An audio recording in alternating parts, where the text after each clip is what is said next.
Dando aí o devido prosseguimento nos nossos conteúdos do processo de habilitação, a gente vai falar de todos os cursos, pessoal, que são ali, que podem ser feitos pelos condutores, né, quando vocês estiverem com a habilitação, fazendo assim ter lá na sua habilitação o código do EAR, né, que é o Exerce Atividade Remunerada. É aquele condutor que utiliza da sua habilitação para exercer alguma profissão, onde ele muitas vezes é considerado um motorista profissional, né?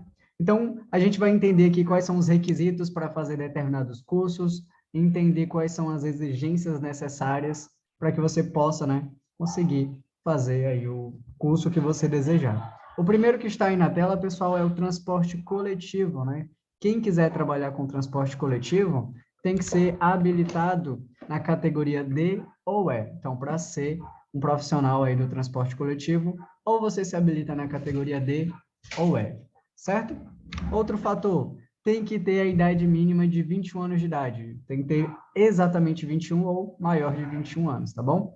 Ou seja, se você tem 20 anos, já é habilitado na categoria D, nem dá, né? Porque a categoria D, para se habilitar nela, já tem que ter 21. Então, para os cursos, também tem que ter 21. Uma coisa interessante é para qualquer curso que eu mencionar, né?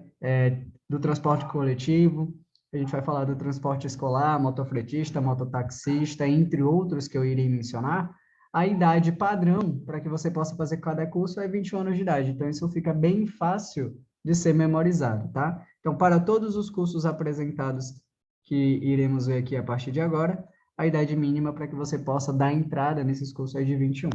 Fique atento também às categorias, tá? Nesse caso de transporte coletivo, ou é D ou E. A mínima possível é a D, né? Mas D ou E. O que mais de exigências? Logicamente, você terá que fazer o curso Transporte Coletivo de Passageiro, que tem uma carga horária ali de curso de 50 horas aulas, tá? 50 horas aulas, beleza? A maioria dos cursos que eu irei apresentar terá 50 horas aulas. Somente o último, né? Que vai ter ali 30 horas aulas e a gente vai já chegar a entender qual deles só é 30 horas aulas, tá bom? Então, requisitos: ter D ou E, ter a categoria D ou E, ter 21 anos de idade e o curso Transporte Coletivo aí, onde abrange a carga horária de 50 horas aulas. O que mais a gente pode perceber, pessoal? A gente pode perceber que durante um ano você não pode ter cometido mais de uma infração de natureza gravíssima. Ou seja, como eu falei para vocês, o prontuário do condutor sempre é verificado, ele sempre vai ser lá verificado pelo pessoal responsável, quem fornece o curso, ou os órgãos executivos de trânsito, quando você desejar fazer alguma mudança ou alguma adição na sua habilitação, alguma mudança de categoria, ou você quer adicionar algum curso, você quer adicionar algum código, tudo que você for fazer é necessário uma verificação do seu prontuário, para saber se você não tem pontuações ou multas, justamente para verificar se você, né, não vai ser impedido de realizar o curso que você desejar, ou fazer a mudança de categoria se você quiser, ou adição de categoria, ou até mesmo renovar ali a sua habilitação. Então, não pode ter cometido mais de uma infração gravíssima nos últimos 12 meses. O teu prontuário foi analisado lá por um agente executivo de trânsito, né? Aí ele viu lá 7 pontos. 7 pontos é referente, né, no prontuário, a uma infração de natureza gravíssima. Só 7 pontos não te impediria de realizar o curso. Por quê? Porque o que impede aqui é ter cometido mais de uma infração de natureza gravíssima. Então, você teria que ter, no mínimo, 2, totalizando aí 14 pontos no prontuário. Então, se você tivesse 14 pontos... Professor, e se eu tivesse 3 infrações graves? 3 infrações graves, né? Grave é 5 pontos, totalizando aí daria 15, né? Daria 15 pontos. Eu seria impedido de realizar o curso de transporte coletivo? Não, porque a exigência aqui, ó, é relacionada à infração de natureza gravíssima. A grave, você não ia ser impedido, não. Bem como a média, bem como também a infração de natureza leve. Tá? Então, não pode ter mais de uma gravíssima, senão você não vai conseguir fazer o curso.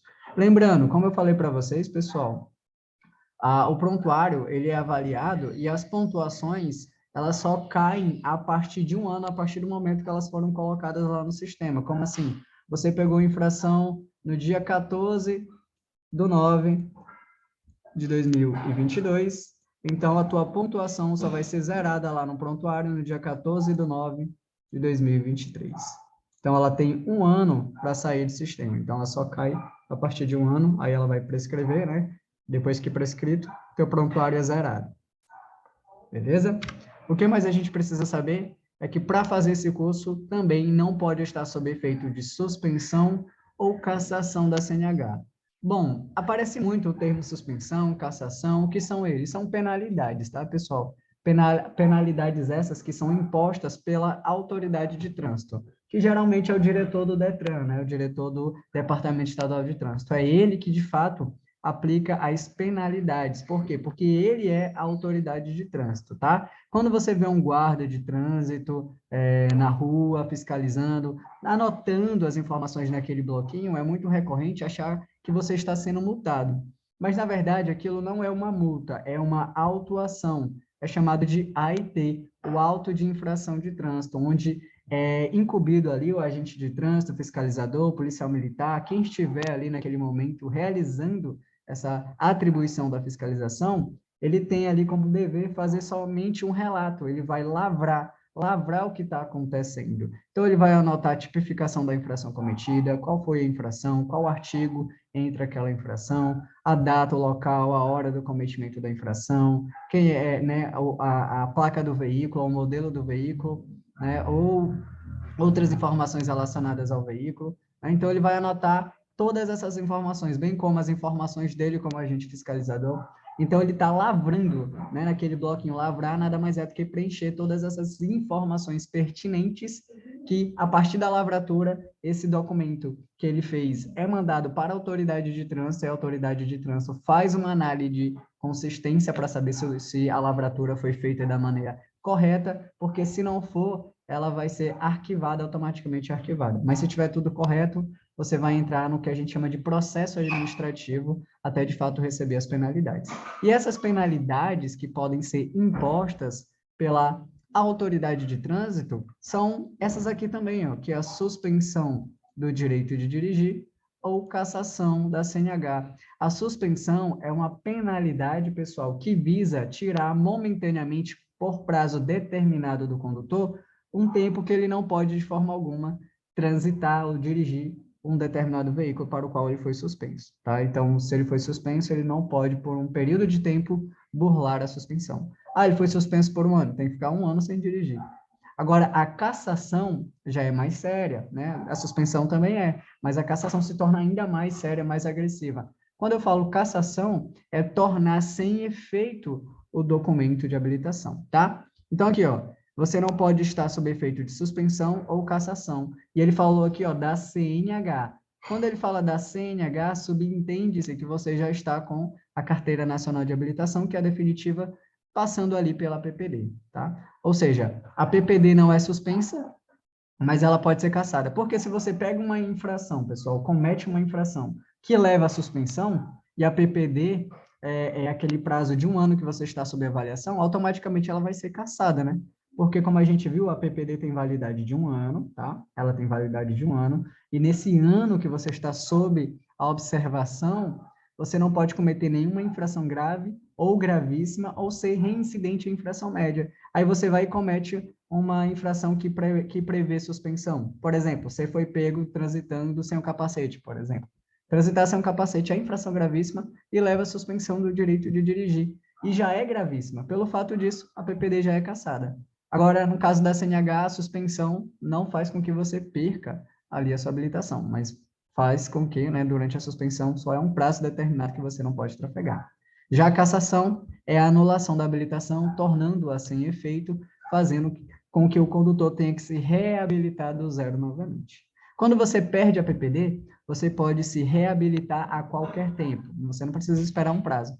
Agora, quando a cassação é da CNH, você só poderá se habilitar após 2 anos. Então, você fica 2 anos ainda de molho para que possa se habilitar. Só que isso aqui, pessoal, é um assunto para infrações. Eu só dei uma adiantada aqui um pouco sobre isso, só para a gente entender que isso aqui nada mais é do que umas sanções, né, as penalidades impostas pela autoridade, e se você estiver sob essas sanções, né, vai ser consultado o teu prontuário e lá ele vai conseguir ver se foi cassado ou suspenso. Se foi, você não vai conseguir realizar curso algum. Então, é essa, basicamente, o que eu queria passar para vocês a partir de agora. Beleza? Próximo curso, transporte escolar. Quem quiser trabalhar com transporte escolar deve preencher alguns requisitos em relação ao condutor e requisitos em relação ao veículo. Vamos conhecer isso aí. O condutor, pessoal, tem que ser habilitado na categoria D ou E. A mínima é a D, ó, mas ou D ou E. A E, claro, né, abrange todas as outras categorias, porque ela é superior, né, ela é o alto grau da categoria de habilitação. Então, a D aí já abrange para fazer o curso, mas quem tem a E, né, pode fazer basicamente qualquer curso relacionado às categorias de 4 rodas para mais. Tá bom? Então, tá aí. Tem que ter a categoria D ou E, fica atento a isso, porque tem questões que vai perguntar para fazer o transporte escolar, qual é a categoria mínima exigida? Então, a mínima exigida eu já vou saber, que é a D. Né? Agora, se ele perguntar quais são as que eu tenho que ser habilitado, ou D ou E. Né? Mas se ele perguntar a mínima possível, a gente sabe que é a D. Aqui, vamos ver os outros requisitos. Tem que ter 20 anos de idade, esse vai ser requisito padrão, né? Então fica fácil memorizar. Qualquer curso que você deseje fazer para trabalhar como motorista profissional, tem que ter 20 anos de idade, né? Então não tem erro, a gente vai sempre acertar questões dessa natureza. Pessoal, logicamente vai ter que fazer o curso transporte escolar, né?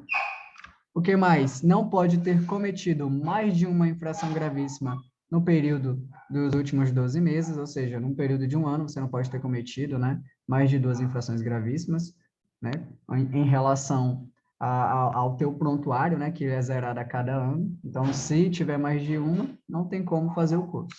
Tem que esperar todo o prontuário zerar para depois conseguir dar entrada novamente. E não pode estar sob efeito de suspensão ou cassação da CNH. Perceba que foi bem similar aos requisitos para o transporte de passageiros ali, né? Como a gente viu. Né? Em relação ao ônibus, micro-ônibus, é bem parecido, são basicamente as mesmas exigências, né? Agora, a gente precisa agora se atentar aos requisitos aqui ao veículo. Quais são os requisitos para o veículo de transporte escolar? Primeiro, ele tem que ter faixa amarela de 40 centímetros de largura. Então, essa faixa amarela aqui, ó, que tem o nome escolar, né? Pegando aqui, ó, a largura, tem que ter 40 centímetros. Por incrível que pareça, tem questões que gostam de perguntar sobre essa faixa amarela aí de 40 centímetros. Beleza? Outro requisito interessante, tem que ter registro de passageiro, registro de veículos de passageiros. Como assim, professor? Quando você registra um determinado veículo, eu falei para vocês na aula passada que é confeccionado 2 documentos, né? Que é o CRV, que é o Certificado de Registro do Veículo, e também o CRLV, que é o Certificado de Registro e Licenciamento do Veículo. Onde esse que tem o Lzinho aqui, pessoal, ele é o licenciamento anual, conhecido como CLA, que é Certificado de Licenciamento Anual, tá?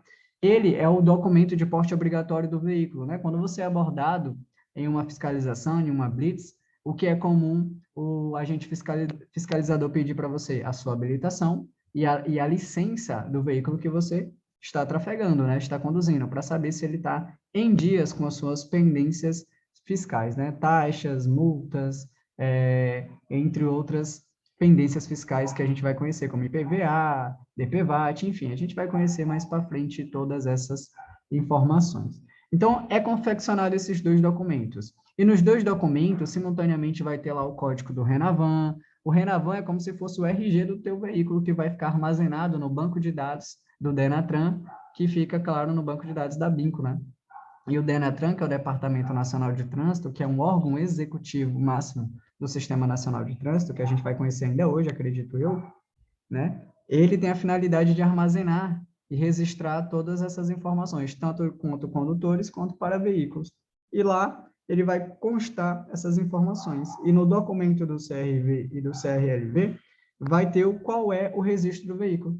Se o veículo é de natureza particular, se o veículo é de natureza comercial, se o veículo é de aprendizagem, se o veículo é de aluguel, se o veículo é de experiência do fabricante, se ele é de corpo consular, enfim. Cada uma das finalidades que o veículo pode ser é atrelado a ele uma placa específica. Perceba que a placa aqui, ó, do veículo, ela é da cor vermelha, ou seja, o tracejado de fundo vermelho, e os caracteres dela, ó, as informações como as letras e as numerações, são em branco. Se você vê um veículo com a placa vermelha e os caracteres em branco, pessoal, você automaticamente já sabe que aquele veículo se trata de um veículo de aluguel. Hoje em dia, a gente está com os modelos de placas do padrão Mercosul, houve uma mudança, né? Só que essas placas antigas ainda estão em circulação, até porque tem muitos veículos antigos que não vão fazer a mudança da placa, não é obrigatório, né? A placa nova ela é obrigatória para os novos veículos que estão sendo licenciados aí de 2019 para cá, né, segundo o CONTRAN, o Conselho Nacional de Trânsito, que está regulamentando isso através de suas resoluções, faz essa nova mudança, essa troca, tá? Então, percebeu um carro com essa, né, com essa placa vermelha, tracejado de fundo vermelho, caracteres em branco, trata-se de um veículo de aluguel. Então, o ônibus escolar, o transporte de passageiros, alguns veículos de carga, eles são veículos que são utilizados para uma determinada tarefa, um determinado serviço, então estão sendo alugados ali para realizar as suas atribuições. Então, tem que ter lá no registro veículo de passageiros, onde lá no registro vai estar ligado diretamente ao proprietário, que vai ter a placa específica para a finalidade de uso desse veículo, tá? Vai ter também que passar por uma inspeção semestral, então a cada 6 meses, né, de um ano, 2 vezes ao ano, né, ele tem que passar por uma inspeção semestral de segurança para verificar todos os itens e equipamentos do veículo se estão totalmente operantes ainda, né? Então, o cara que tem o ônibus escolar, que trabalha, que fornece prestação de serviço com seu próprio veículo de ônibus escolar para para um determinado município, para uma determinada prefeitura, ou para o estado, enfim, ele vai ter que passar por uma inspeção semestral de segurança para verificar se todos os itens desse veículo estão em total funcionamento, né? Se todos os equipamentos de uso obrigatório estão em adequado estado, como cinto de segurança, entre outros, né, atributos aí do veículo. Outra coisa interessante, é obrigatório ter cinto de segurança para todos os ocupantes do veículo, o que é bastante interessante porque o transporte escolar, ele é feito para levar basicamente crianças. Só que os cintos que foram produzidos para esse veículo são cintos mais para adultos, então é muito, de certa forma, meio incoerente, né? Apesar de que esse veículo é utilizado, bem comum no transporte de crianças, mas os cintos de segurança não atendem ali, muitas vezes, a capacidade física, a altura, né, da criança. Então, não é tão seguro assim, mas o órgão de trânsito, na hora da fiscalização, fecha um pouco os olhos para essa parte. Esse ônibus escolarzinho, pessoal, micro-ônibus, esse tipo de veículo, né, ele não tem cinto de segurança que, de fato, é adequado para a faixa etária de crianças. Muitas vezes não atende ali a necessidade. Mas, ainda assim, é meio incoerente da parte do órgão fiscalizador que faz a vistoria, que geralmente é o DETRAN ou as CIRETRANS que fazem essa vistoria. Mas está aí. Tem que ter cinto para todos os ocupantes do veículo, é obrigatório. Outro requisito para o veículo é que ele tem que ter ali luzes de posições, que são luzes vermelhas e amarelas. Essas luzes de posições são essas luzes que ficam aqui, ó. Como o próprio nome já fala, ó, luzes de posições. Ela tem a finalidade, essas luzes de posições, de fazer e tornar bem mais fácil a visibilidade do veículo quanto às suas dimensões, como comprimento, largura ou altura. Comprimento, largura ou altura. Elas podem ser a cor vermelha ou amarelas, como a gente está vendo, e elas são muito úteis quando esse veículo precisa estacionar para fazer ou parar para fazer um embarque ou desembarque de passageiros em determinadas regiões, onde muito possivelmente ali seja desprovido de iluminação pública. Então, ele aciona as luzes de posição naquele momento para que outros condutores possam ver a presença aí do transporte escolar, realizando ali o seu embarque ou desembarque de passageiros. Porque quando o veículo está realizando embarque ou desembarque de passageiros, principalmente esses dessas naturezas, de escolar ou transporte de passageiros, é de responsabilidade dos outros condutores ficarem mais atentos, porque muitas vezes os pedestres podem ser, né, os passageiros podem ser imprevisíveis, pode sair menino daqui, Aí você pode vir aqui, ó, acabar colidindo com essa pessoa se você não estiver atento, se você não estiver com a velocidade adequada para a situação. Então, pode acontecer situações ali, muitas vezes não previstas, fazendo com que haja um acontecimento aí do acidente de trânsito. Como a gente viu no início, um dos objetivos principais do Código de Trânsito Brasileiro é tentar diminuir o máximo possível os acidentes. Então, a gente percebe que esses dispositivos das luzes de posição é para facilitar a visibilidade do veículo quando nessas situações. Então, por isso que ele tem que ter luzes de posição vermelhas ou amarelas. Outra coisa, tem que ter o tacógrafo. O tacógrafo, pessoal, é bem comum nesses veículos de transporte de passageiros, transporte escolar, onde ele é um dispositivo que visa verificar, né, e registrar qual é a velocidade com qual o motorista está se dirigindo. Por exemplo, esses veículos dessa natureza, no máximo, só podem trafegar até 80 km por hora. Né? Às vezes tem até um indicativo aqui, ó. Esse veículo só pode trafegar até 80 km por hora, ou seja, porque ele transporta criança, transporta passageiros, e se ele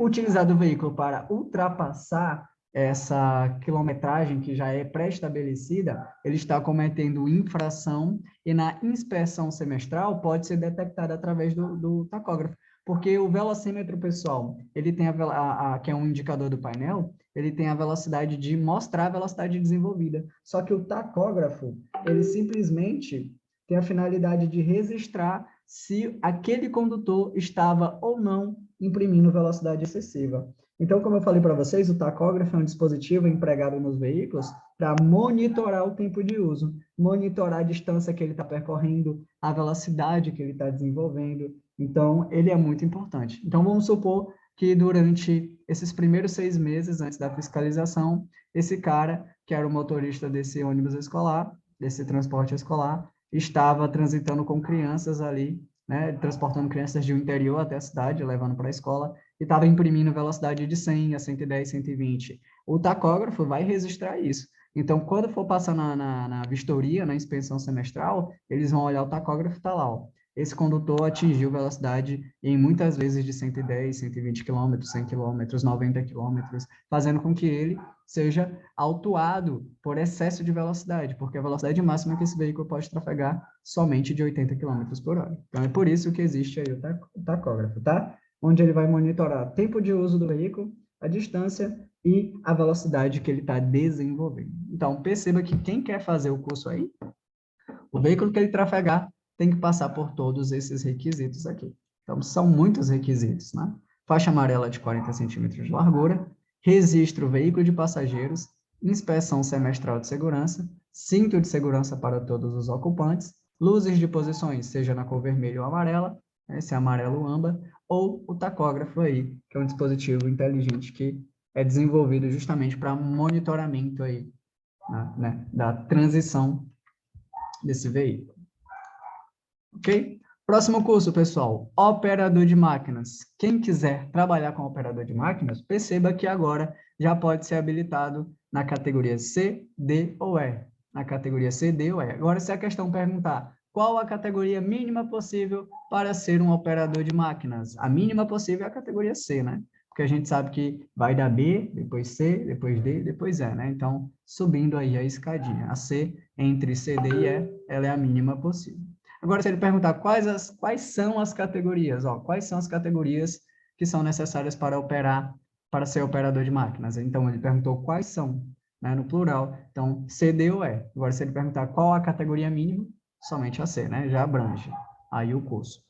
Como a gente pode observar, ó, não é obrigatório, é uma observação interessante, tá? Não é obrigatório a habilitação para operar essas máquinas em canteiro de obras fora da via pública. Como assim? Bom, vamos imaginar alguma situação aqui. A gente sabe, pessoal, que o CTB, que é o Código de Trânsito Brasileiro, a legislação no todo, ela abrange todo o território nacional, ou seja, todas as vias terrestres. Imagina comigo aqui que eu tenho uma via terrestre e ao lado aqui, ó, eu tenho um canteiro de obras, onde essa máquina aqui está, um canteiro de obras.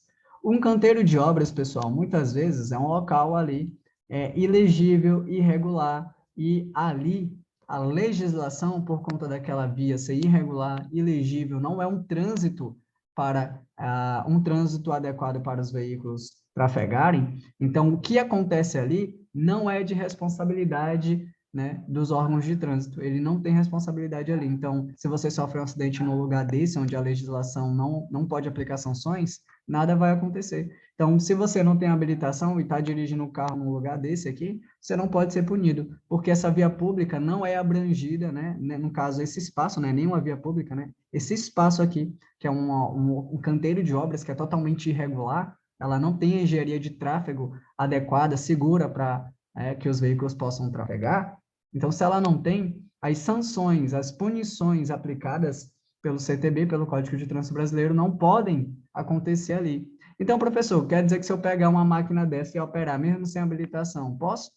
Não tem problema nenhum. Agora, eu acho muito difícil uma empresa séria contratar uma pessoa só porque ela sabe operar essa máquina sem ter todas as qualificações necessárias. Mas não é obrigatório ter habilitação para operar máquinas em canteiros de obras, não, né? Onde são fora da via pública, fora. Então, o que acontece ali? Não são aplicadas sanções. Então, as sanções não são aplicadas ali.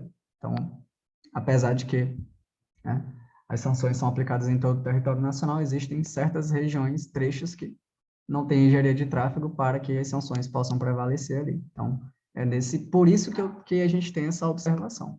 Não é obrigatório você ter habilitação para operar máquinas em canteiros de obra, fora da via pública. Outra observação interessante, pessoal, é o seguinte: o trator de roda e os equipamentos automotores destinados a executar trabalhos agrícolas poderão ser conduzidos em via pública também por condutor habilitado na categoria B. Então, o trator de rodas, por exemplo, e equipamentos automotores que são destinados a executar o quê? Trabalhos agrícolas. Então, são veículos de trabalhos agrícolas. Eles poderão ser conduzidos em via pública por quem é habilitado na categoria B.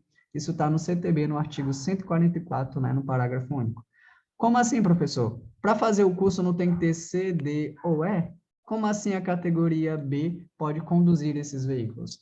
Pode conduzir e não operar. Imagina uma situação onde você tem aqui um ponto A até um ponto B, certo? E nesse ponto B aqui é um canteiro de obras, está acontecendo umas obras lá. Um amigo seu, que tem esse trator de rodas, por exemplo, adoeceu e ele não tem como levar o veículo até o ponto B. E ele pede para você e você, mas eu só tenho categoria B, eu não posso, né, levar esse veículo até lá. Ele, não, você pode conduzi-lo, não pode operar, mas conduzir na via pública do ponto A até o ponto B você pode, né? Mesmo que você não tenha categoria C, D ou E, você pode simplesmente conduzi-lo na via pública, ou seja, levar ele de um ponto até outro, né? Então, você dirigindo ele, você pode fazer isso. Então, são duas observações importantes aí, tá? Então, não precisa, pessoal, ter categoria C, D ou E para conduzir esses veículos como o trator de rodas, que são veículos que têm a finalidade de trabalhos agrícolas, né, para levar e ser conduzidos aí na via pública, utilizando apenas a categoria B. Pode tranquilamente, tá? Isso é muito importante. É muito comum, em questões de prova, ser abordado essas observações aqui, ó. Então, o que tiver de observações no slide para vocês, fiquem atentos a elas, que muitas questões são elaboradas através dessas observações. Professor, quanto tempo é o curso de operador de máquinas? São 50 horas aulas, tá? O outro também que a gente viu são 50 horas aulas. Qual a idade mínima? 21 anos de idade, apesar de não ter aparecido aqui, tá? Tem que ter 21 anos de idade, tá bom? Então, são requisitos aí comuns. Nesse caso aqui, ó, o prontuário também é verificado, mas ele não tem ali certas exigências severas. Próximo curso, transporte de produtos perigosos. Transporte de produtos perigosos. Bom, quem quer trabalhar com transporte de produtos perigosos pode ser habilitado na categoria B, C, D ou E. Professor, então com a minha categoria B, eu já posso fazer o transporte de produtos, o curso de transporte de produtos perigosos? Posso. Então quer dizer que com a minha categoria B, eu posso utilizar desse veículo aqui que está descrito na tela? Não, né? Ou seja, você só pode transportar produtos perigosos num veículo de categoria B. Então, o veículo tem que atender às características da sua habilitação. E quais são as características da categoria B? A carga, né, pessoal? A carga declarada não ultrapassa 3.500 kg de PBT, né? Não ultrapassa. Quanto à questão de passageiros, até 8 lugares. Então, a gente tem essa noção. Esse tipo de veículo aqui pode ser conduzido ou pela categoria D ou pela categoria E, né? No caso, mais pela categoria E. Então, se ele perguntar quais são as categorias que abrangem... Ok, Letícia. Se ele perguntar numa prova, quais são as categorias que abrangem o transporte de produtos perigosos? Aí eu já sei, que é a partir da categoria B, ó. B, C, D ou E, abrange aí o curso. Beleza? Agora, claro que a gente tem que lembrar que cada categoria tem a sua exigência de especificação para veículos, né? Apesar que aqui, na categoria B, você já possa dar entrada no curso de produtos perigosos, que é esse curso esse que é conhecido como CTPP, vou até colocar aqui, ó, CTPP, que quer dizer Curso Especial de Transporte de Produtos Perigosos, tá? Curso Especial de Transporte de Produtos Perigosos, tá? Ele é um antigo curso do MOP, como era conhecido. MOP que pode ser escrito assim, pode aparecer assim, ou pode aparecer assim, tá? Ele é o antigo curso do MOP, que é muito procurado aí por alguns condutores que já são habilitados ou na categoria B, C, D ou E. Hoje, atualmente, ele é conhecido como CTPP, tá? CTPP. Curso Especial de Transporte de Produtos Perigosos. Bom? Então, a partir da categoria B já pode, ó. Interessante. Só que o veículo tem que atender as características e exigências da categoria. Idade mínima, 21 anos de idade para fazer o curso. Tem que fazer o curso de carga perigosa, que tem 50 horas aulas. Não ter cometido mais de uma infração gravíssima nos últimos 12 meses, lembrando que o prontuário é verificado. E não pode estar sob efeito de suspensão ou cassação. Se tiver, não vai conseguir fazer o curso, o sistema automaticamente vai impedir. Outra coisa interessante, lembre-se, para fazer o curso especializado e conduzir veículos com produtos perigosos, a partir da categoria B já é possível, segundo a resolução 789 de 2020 do CONTRAN, né, no seu anexo aí, inciso 2º, tá bom? Muito importante. A resolução 789 de 2020 do CONTRAN é a resolução atual que a gente está, né? As resoluções mais atuais. A gente viu que a gente tem mais de 420 resoluções aí do CONTRAN, beleza? Por que ele dá essas observações, esses lembretes? Porque em muitas questões envolvendo curso, às vezes ele quer saber só qual é a categoria mínima que já pode dar entrada no curso desejado. Então, com a categoria B, ó, o candidato já pode dar entrada no curso de produtos perigosos. Então, claro que ele vai dirigir, por exemplo, uma caminhoneta, uma caminhonete, que são veículos que podem ser usados como transportadores, né, de produtos perigosos, que atendem às dimensões e exigências da categoria B. Então, cada categoria ali, como a gente viu na aula passada, tem suas próprias exigências, né, e tipificações ali, quanto à sua capacidade de carga, de peso, de transporte e todas essas informações. Bom, carga indivisível. Bom, existe um estudo, um slide, que fala só de carga indivisível, mas a gente não precisa saber sobre esse estudo de carga indivisível, que a gente só precisa saber que existe esse curso, né? Nas provas teóricas não vai cair nada a mais do que ele perguntar quais são os requisitos para carga indivisível. Então, perceba que carga indivisível são cargas como essas aqui, pessoal, cargas de grande porte. São pessoas que vão transportar iates, peças de avião, de aeronaves, foguetes, então veículos dessa natureza que transportam, né, essas cargas de grande porte, né, de longa extensão. Então, perceba que isso aqui está levando um iate, olha como é grande. Então, isso aqui é chamado de carga indivisível. Quais são os requisitos para fazer o curso? Tem que ser habilitado, no mínimo, na categoria C, mas a C, D e E já abrange o curso. Tem que ter 21 anos de idade para fazer o curso. Outra coisa, tem que fazer o curso Carga Indivisível, né? A quem ofereça, você procura uma instituição que ofereça. É 50 horas aulas de curso. É claro que tem a parte prática também. E não está sob efeito de suspensão ou cassação da CNH, é exigência. Então tá aí, pessoal, ó, bem tranquilo. Próximo, veículos de emergência. Quem quer trabalhar com veículos de emergência, perceba que já pode ser habilitado em qualquer categoria, da A, B, C ou D. Logicamente, que a categoria A vai abranger veículos de 2 ou 3 rodas, né? A categoria B, com as suas dimensões, e C, D ou E também, cada uma com as suas próprias dimensões. Então, o curso de transporte de emergência já abrange as 5 categorias, ó. Idade, 21 anos de idade, o curso Veículos de Emergência, de 50 horas aulas, não pode ter cometido mais de uma infração gravíssima no período de um ano, no período dos últimos 12 meses, não pode estar sob efeito de suspensão ou cassação da CNH. A gente pode perceber, pessoal, que as exigências são bem comuns. O que muda muitas vezes são os requisitos em relação às categorias, né? A gente percebe que nesse aqui, ó, ele já abrange todas as categorias, no anterior abrangia CDOE, que era o carga indivisível, né? O anterior à carga indivisível, que de produtos perigosos, já era a partir da categoria B. Então, a gente vai entendendo que qual categoria já abrange determinado curso. A gente agora vai falar do curso de motofretista ou mototaxista, tá? Então, aqui nesses cursos, para quem deseja fazer, tem requisitos para o condutor também e requisitos para o veículo. Tá? Quais são os requisitos para o condutor? Primeiro, ele tem que ser habilitado no mínimo na categoria A há 2 anos. Então, para você fazer o curso motofretista ou mototaxista, você tem que ter 2 anos de habilitados na categoria A, tá? Logicamente, tem que ter 21 anos de idade e fazer o curso ou motofretista ou mototaxista. Esse curso aqui, ó, do motofretista e do mototaxista, a carga horária dele não é de 50 horas, é de 30 horas aulas, ou seja, a carga horária dele é menor.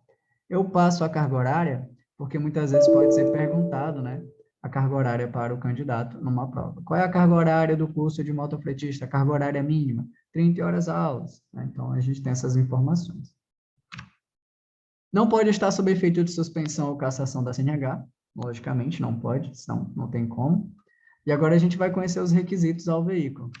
Primeiro, tem que ter autorização do DETRAN. Quem é o DETRAN? É o Departamento Estadual de Trânsito. O DETRAN, pessoal, ele fica na capital de cada estado. Então, a nossa DETRAN do estado do Maranhão fica em São Luís. Professor, o que que a gente tem aqui, mais uma vez, no nosso município é a Ciretran. A Ciretran é uma filial do DETRAN, ou seja, o DETRAN, a Ciretran é subordinada ao DETRAN, e ele tem a finalidade de, basicamente, vistoriar e licenciar os veículos mediante a sua jurisdição.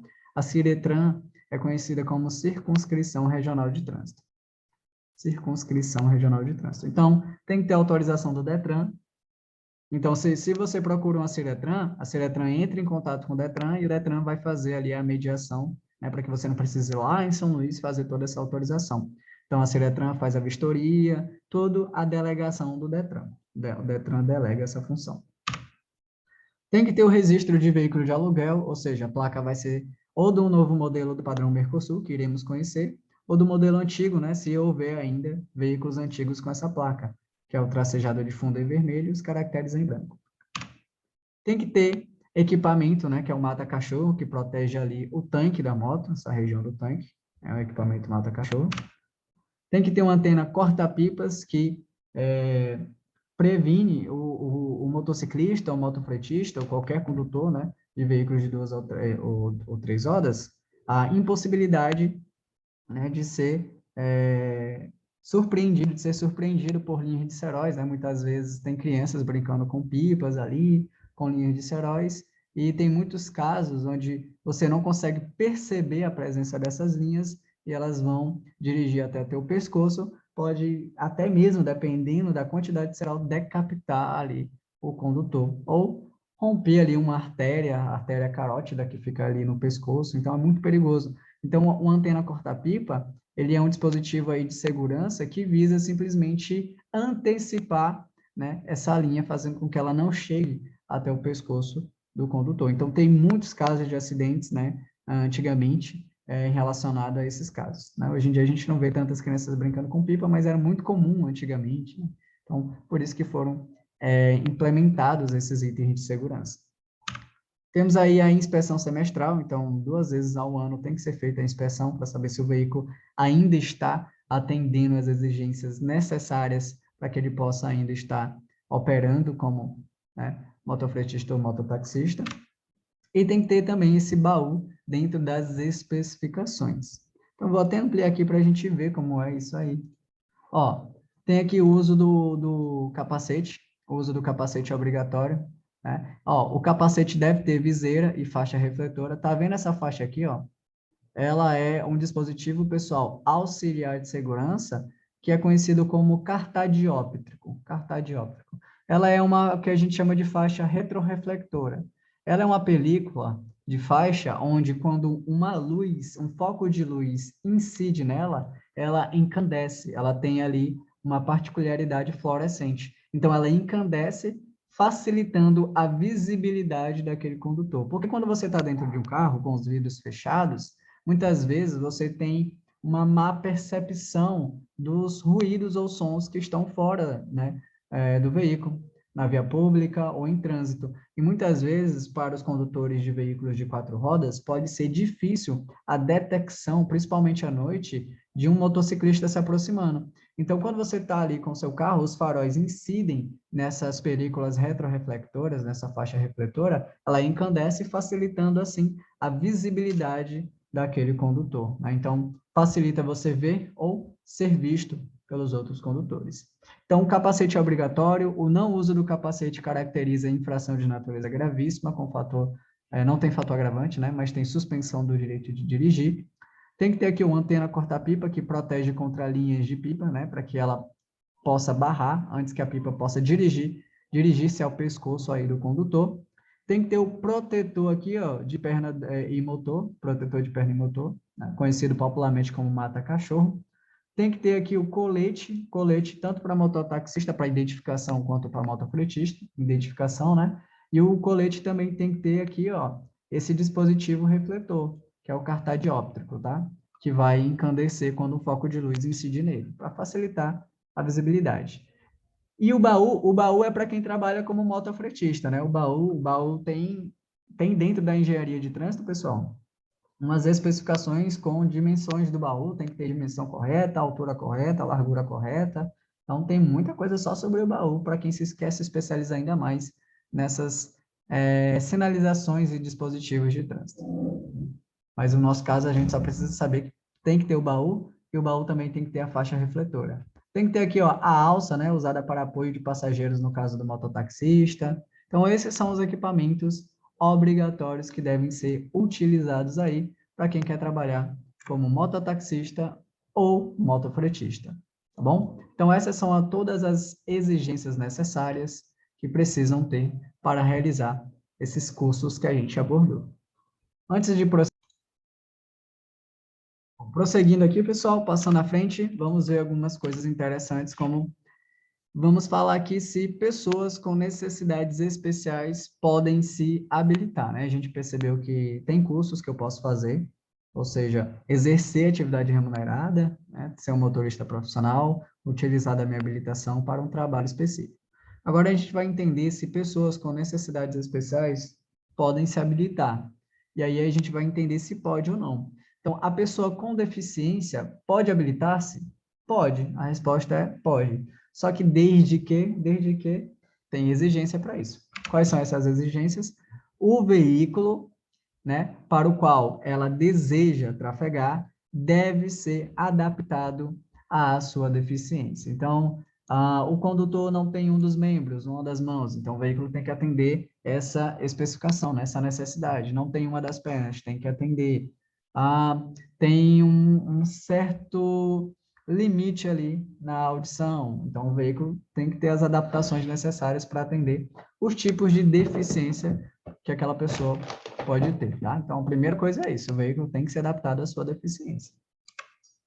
Qual é o próximo critério, né, que ele tem que preencher? Aí ele diz aqui, ó, o condutor tem que preencher os 4 pré-requisitos básicos exigidos. Quais são eles? Primeiro, ser penalmente imputável, saber ler e escrever, né? Possuir documento de identidade que tenha fé pública e o CPF. São os 4 pré-requisitos máximos para qualquer condutor se habilitar. Então, a pessoa com deficiência também deve preencher corretamente os pré-requisitos exigidos. Ser penalmente imputável, ou seja, significa responder pelos seus atos perante a lei, saber ler e escrever, né? É alfabetizado, possuir o documento de identidade, né? O RG, o passaporte, carteira de trabalho, ou CPF, que é o cadastro de pessoa física. O que mais? E ele tem que ser aprovado em exames por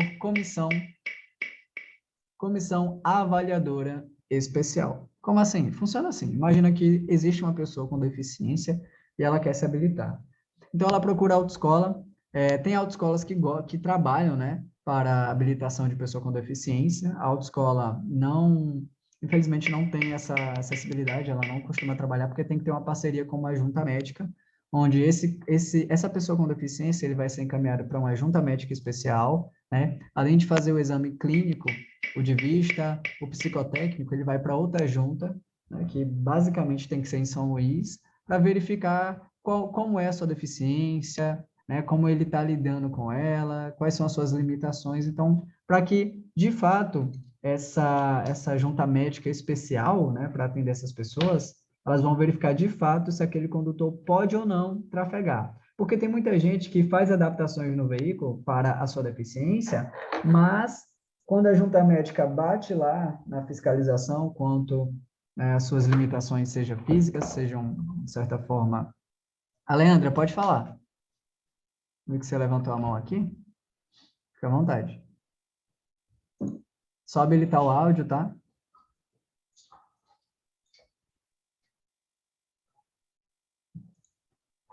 Se estiver falando, acredito que o seu áudio esteja desabilitado. A gente não está te ouvindo, tá? Agora, Agora sim. vendo, né? Ó, o meu filho, ele só tem um olho, ele perdeu o outro olho com problema de saúde. Então, para ele tirar a habilitação dele, ele vai ter que ir para a capital, lá vai ter uma... Primeiro ele tem que procurar uma autoescola, aí a autoescola vai fazer todo um protocolo, tem que ter um protocolo, aí enviado para o Detran vai analisar o protocolo, encaminhar para uma junta médica, aí a junta médica é que vai dar o aval se ele pode ou não. Então, se a junta médica falar não, ele pode. Aí ele tem a limitação dele, mas ele pode tirar a habilitação. Aí ele vai preencher os pré-requisitos exigidos normalmente, frequentar o curso teórico, fazer a aula prática dele, com o carro dele, né, adaptado para a realidade dele. E quando ele for avaliado nos exames práticos, ele vai ser avaliado por uma banca examinadora especial, que é especialista para atender pessoas que têm ali algum tipo de deficiência. Ah, sim. Funciona assim, tá? Legal. Tá. Então, Obrigada. se um dia ele desejar se habilitar, basta ele pode procurar a Ciretran e perguntar sobre isso, como é que eu dou entrada, como é o protocolo. Mas Ah, sim. quem decide isso é a junta médica, tá? A junta médica pode proibir, a junta médica proibir aí não tem jeito, não tem o que fazer. Não pode tirar, né? Isso, não Certo. pode. Pode estar, obrigada. Ela pode acabar avaliando que, apesar do tipo da deficiência, pode ser muito arriscado, tanto para ele quanto para os outros usuários do trânsito, né? Então, pode acarretar Eu risco. sei. Uhum. Mas pessoa com Sim. deficiência pode se habilitar, contanto que preenche esses requisitos exigidos que a gente acabou de ver. Tranquilo. Passando adiante, Certo. a gente vai falar do condutor estrangeiro. Ou seja, tem uma coisa interessante aqui, pessoal, antes de eu falar sobre esse texto aqui, é isso aqui, ó.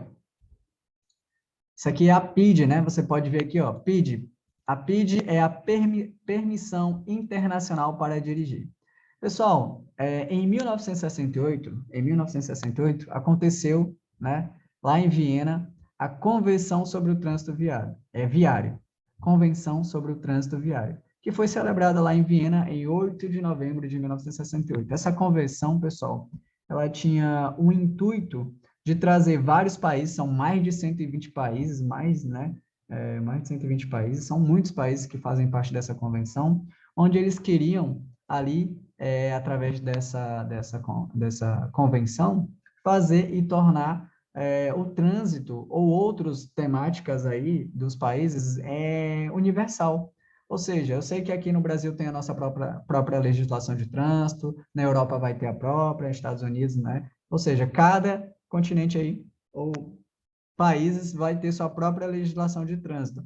Só que essa convenção, ela visa pegar esses países e trazer o máximo de integralidade possível, fazer com que, mesmo que a legislação em muitos casos são diferentes, fazer com que algumas coisas sejam parecidas, como sinalização de trânsito, tornar um padrão, para que quando você for visitar outro país, ou um estrangeiro visitar o seu país, ele possa se adaptar mais facilmente ao trânsito, percebendo que algumas coisas são similares, tá? Então, a gente vai entender aqui, pessoal, se o condutor estrangeiro, ele pode se habilitar no nosso país, ou se a gente pode, né, transitar em outro país com o documento de habilitação. E é isso que a gente vai conhecer a partir de agora. Por exemplo, condutor estrangeiro.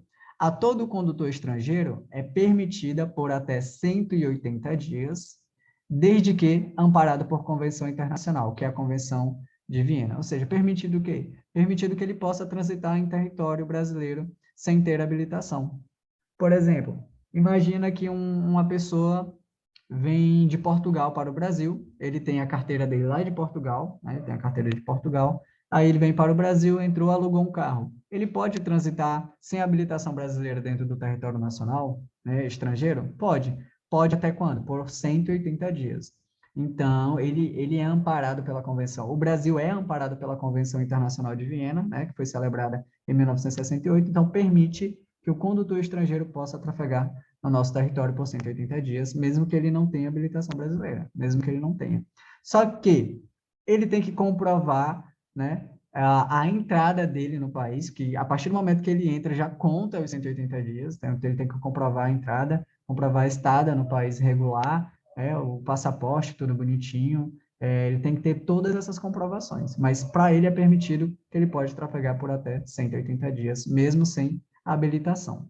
Passado os 180 dias, pessoal, após este período, é necessário que ele comprove mais uma vez a estada regular no Brasil, ou seja, o visto dele tem que estar regular, tem que estar em dias, tudo certo, e para que ele possa dar entrada na carta brasileira, né, na CNH brasileira, ele precisa simplesmente, o que eu acho, né, na minha opinião, errado, acredito que seja incorreto isso, ele só precisa fazer exames de aptidão física, mental e avaliação psicológica. Se ele faz isso, ele já vai receber a PID dele, a Permissão Internacional para Dirigir.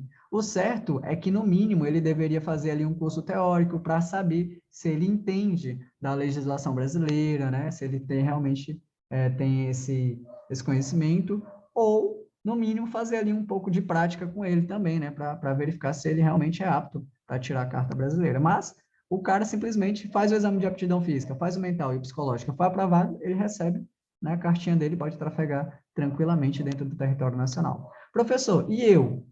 Quando eu vou para outro país, eu sou do Brasil, quero ir aí, vou na Europa, eu posso dirigir por 180 dias lá? Pode, desde que a Europa ali, os países da Europa, sejam amparados pela Convenção Internacional. Só que antes de ir para lá, você tem que solicitar a Permissão Internacional para Dirigir, que é a PID. A PID é a Permissão Internacional para Dirigir.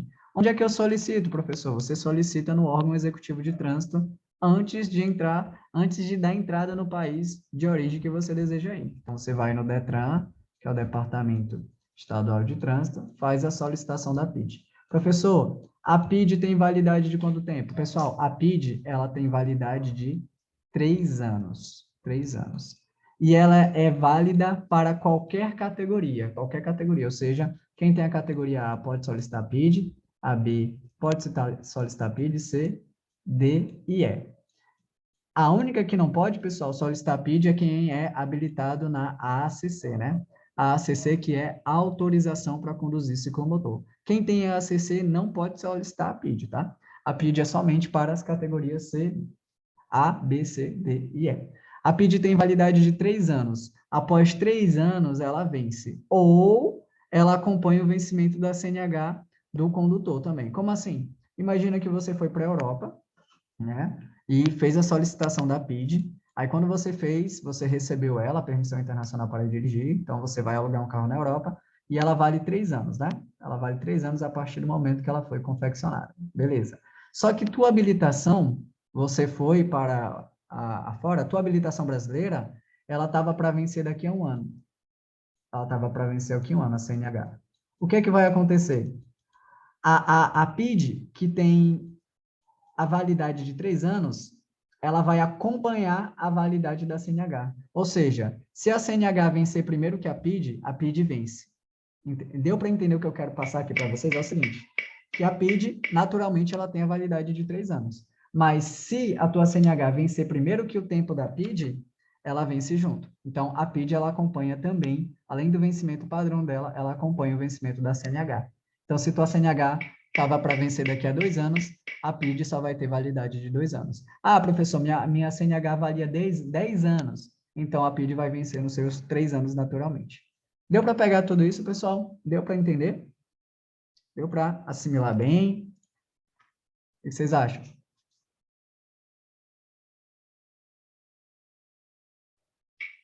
Qualquer dúvida, é só falar.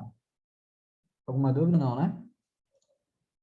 Deu sim, mais ou menos. Júlio, ficou com a dúvida? Qual é a dúvida? Pode falar, Júlio. Consegue dizer qual é a dúvida, Júlio? Assim, a dúvida aqui ficou de fato?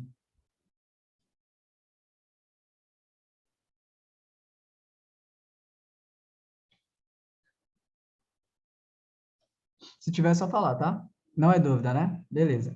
Professor, e o cara que vem para o Brasil, ele trafega os 180 dias, né? Bacana. Passado os 180 dias, ele faz lá a verificação da estada regular, faz o exame de aptidão física mental e avaliação psicológica, ele recebe a carta brasileira. E o brasileiro que vai para fora, ele recebe a carta lá da Europa? Não, porque a legislação lá já é diferente. Aí lá vai ter outras coisas, pode ter outros exames ou pode ter a obrigatoriedade de frequentar uma autoescola lá. Isso aqui é no Brasil, né? Lá pode ser diferente. Então tem essa diferença. Só que você pode transitar até 180 dias, né, no país sem ter habilitação de lá, ou sem ter a PID, claro, desde que amparado por convenção internacional, né, que foi a Convenção sobre o Trânsito Viário, celebrada em Viena em 8 de novembro de 1968. Pode sim, Júlio. Vou voltar aqui rapidinho para você ver. Olha aí, Júlio. A parte que fala sobre motofretista ou mototaxista.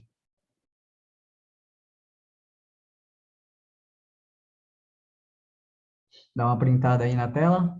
Ok. Então, a gente viu pessoa com deficiência, tranquilo, pode se habilitar, desde que apresente aí determinadas exigências. Vimos aí que o condutor estrangeiro também, ele pode, né, transitar no território ali estrangeiro. Né? E vimos aí todas essas informações. Existe a PID também, tá? Permissão Internacional para Dirigir. Caso você queira saber mais sobre a PID, pessoal, você pode entrar no site do Detran ou pesquisar sobre a PID, que lá vai ter um link explicando como é que você pode dar entrada, tudo bonitinho, tá bom? O que mais a gente precisa saber? Bom, agora a gente vai falar sobre esse órgão aqui, que é o Sistema Nacional de Trânsito. No início das nossas aulas, eu abordei com vocês a seguinte temática, que o CTB, né, como eu falei para vocês, o CTB, que é o Código de Trânsito Brasileiro, ele nada mais é do que um livro contendo todas as normas, artigos, resoluções, né, toda a legislação que abrange o nosso território nacional. Só que ele é um livro, né? E para que esse livro, com seus textos, entre em vigor, é preciso órgãos executivos, órgãos normativos que trabalhem o que está descrito, né? O que está escrito nesse livrinho. Então, fica de responsabilidade desse rapazinho aqui, ó, que é o Sistema Nacional de Trânsito. Então, basicamente, existe uma hierarquia da seguinte maneira: CTB, né? Abaixo do CTB existe o Sistema Nacional de Trânsito, que é o SNT, e o SNT vai ser ramificado em órgãos, né? Vai ter órgãos normativos, que eu vou ter CONTRAN, CENTRAN, CONTRADIF, vai ter ali órgãos executivos, como DENATRAN, DETRAN, DENIT, DER, né? Vai ter ali os órgãos fiscalizadores, órgãos recursais, e a gente vai conhecer todos eles. Então, existe uma hierarquia aí. Então, primeiro, o CTB, abaixo do CTB vem o rapazinho que a gente vai estudar agora, que é o Sistema Nacional de Trânsito. Professor, e o que é o Sistema Nacional de Trânsito? O Sistema Nacional de Trânsito é um conjunto de órgãos e entidades de trânsito da União, dos estados, do Distrito Federal e dos municípios. Pessoal, se cair uma questão de prova com o seguinte texto, é um conjunto de órgãos. Na hora que ele fala conjunto de órgãos, automaticamente ele está falando do Sistema Nacional de Trânsito, que é o SNT, tá? E entre esses conjuntos de órgãos, vai ter dois órgãos muito importantes, que é o CONTRAN, que é o Conselho Nacional de Trânsito, é onde ele é o órgão máximo normativo relacionado a normas, e tem o DENATRAN, que vai ser o órgão máximo executivo, tá? Então, a gente vai saber diferenciar quem é normativo e quem é executivo. Então, CONTRAN e DENATRAN são basicamente os principais órgãos desse conjunto do Sistema Nacional de Trânsito. Claro que a gente vai falar dos demais e entender aí as suas atribuições, tá bom? Então, caiu um conjunto de órgãos e entidades de trânsito da União, dos estados, do Distrito Federal e dos municípios, está falando do Sistema Nacional de Trânsito, tá? Vamos conhecer quais são as finalidades. Bom, o SNT, ele tem por finalidade o exercício das seguintes atividades, tá? Então, ele, através dos seus conjuntos de órgãos, atribuem a tarefa e finalidade de exercer as seguintes atividades. Quais são elas? Planejamento, ou seja, eles planejam, né? Planeja trânsito, planeja a segurança viária, planeja tudo relacionado ao trânsito. Eles trabalham a administração, né? Normatização do trânsito, registro de veículos, formação e habilitação de condutores, fiscalizações, né? Aplicação de penalidades, julgamento de recurso. Então, essas são todas as finalidades do Sistema Nacional de Trânsito, e cada finalidade dessa vai estar atribuída a um órgão específico que faz parte e é componente do Sistema Nacional de Trânsito, tá? Então, eu tenho um quadro aqui, ó, esse quadro aqui, que é um quadro de órgãos e entidades do Sistema Nacional de Trânsito. Perceba que a gente tem aqui, ó, os normativos, tá? No âmbito federal, no âmbito estadual e no âmbito municipal. Vai ter os executivos rodoviários, vai ter os fiscalizadores e os recursais. Bom, uma coisa interessante, pessoal, é que o Sistema Nacional de Trânsito, ele é coordenado pelo CONTRAN. O CONTRAN, que é o Conselho Nacional de Trânsito, ele coordena o Sistema Nacional de Trânsito. Ele é um órgão normativo que vai coordená-lo, né, objetivando a integralidade dos outros órgãos, tá? Então, é basicamente manter ali a comunicação entre eles. Só que se numa questão perguntar quem é o coordenador máximo, quem é o máximo coordenador de todo o Sistema Nacional de Trânsito, sem medo, vocês vão responder que é o Ministério da Infraestrutura. Ou seja, o Sistema Nacional de Trânsito, que é o que a gente vai abordar a partir de agora, ele tem dois coordenadores. O máximo, quem é o máximo? O máximo é o que coordena tudo, né? O que manda mesmo. O máximo é o Ministério da Infraestrutura, e o outro coordenador também vai ser o CONTRAN. Só que o CONTRAN, ele coordena para objetivar a integralização dos outros órgãos. É manter ali uma boa comunicação entre eles. Então, o CONTRAN, ele é um órgão normativo, o máximo normativo, que objetiva ali essa informação, onde o CONTRAN também vai trabalhar normas, vai trabalhar resoluções, regras, trabalha a legislação de trânsito no geral. Agora, se perguntar quem é o coordenador máximo do Sistema Nacional de Trânsito, aí vai ser o Ministério da Infraestrutura. Bom, antes de eu abordar, pessoal, de fato aqui, tudo que abrange esse quadro comparativo, antes de eu falar sobre ele, eu quero trazer para a gente aqui um outro slide, onde de maneira mais enxuta eu irei falar e abordar sobre cada órgão e suas respectivas funções separadamente. Aí, quando eu terminar, a gente vai voltar aqui para o quadro comparativo e a gente vai perceber aqui, Sistema Nacional de Trânsito, certo? Só para não esquecer, se cair no texto, é um conjunto de órgãos ou entidades da União, dos Estados, do Distrito Federal, dos municípios, está falando de quem? Do Sistema Nacional de Trânsito. Se perguntar quem é o coordenador máximo do Sistema Nacional de Trânsito, sem erro, é o Ministério da Infraestrutura. Mas se perguntar quem coordena, não perguntou o máximo, mas perguntar quem coordena, aí um dos coordenadores do Sistema Nacional de Trânsito, que vai coordenar, né, manter ele em atividade, ok, é o CONTRAN, que é o Conselho Nacional de Trânsito. Como a gente viu, ele tem várias atividades, como planejamento, administração, normatização, pesquisa. Ele vai registrar, licenciar veículos, trabalhar a formação de condutores, trabalhar a habilitação, trabalhar com reciclagem de condutores, educação para o trânsito, engenharia, operação do sistema viário, trabalha policiamento, trabalha fiscalização, trabalha julgamento de infrações e de recursos e aplicações de penalidades. Então, o Sistema Nacional de Trânsito, através dos seus órgãos que o compõem, trabalha tudo isso dentro, né, do nosso território nacional, né, que é o Sistema Nacional de Trânsito, que faz tudo que está contido no CTB acontecer, de fato, ser prevalecido. Bom, agora a gente precisa entender quais são os órgãos que fazem parte dele. Bom, primeiramente a gente vai falar dos normativos. Dentre os normativos, existem 3 deles. E como é que eu vou identificar quando o órgão vai ser normativo, professor, ou vai ser executivo? Bem simples. O macete que eu passo aqui para os candidatos é o seguinte: todo órgão normativo começa com a letra C. Não tem erro. Todo órgão normativo começa com a inicial da letra C. Por exemplo, CONTRAN, CENTRAN e CONTRADIF. CONTRAN, CENTRAN, CONTRADIF. Começou com a letra C, ele é órgão normativo. Primeiramente, vamos falar do CONTRAN. Professor, quem é o CONTRAN? O CONTRAN é o Conselho Nacional de Trânsito. O Conselho Nacional de Trânsito. O que é que ele faz? O que é que ele é? Bom, ele é simplesmente o órgão máximo, máximo normativo, normativo do SNT, Então, dos normativos, ele é o principal, ele é o máximo, ele é o cara, ele está no topo da hierarquia dos órgãos normativos. O que que ele faz, pessoal? Basicamente, ele tem a finalidade de coordenar o próprio Sistema Nacional de Trânsito, objetivando a integralidade dos outros órgãos, seja normativo, seja executivo, fazendo com que eles tenham ali uma boa comunicação.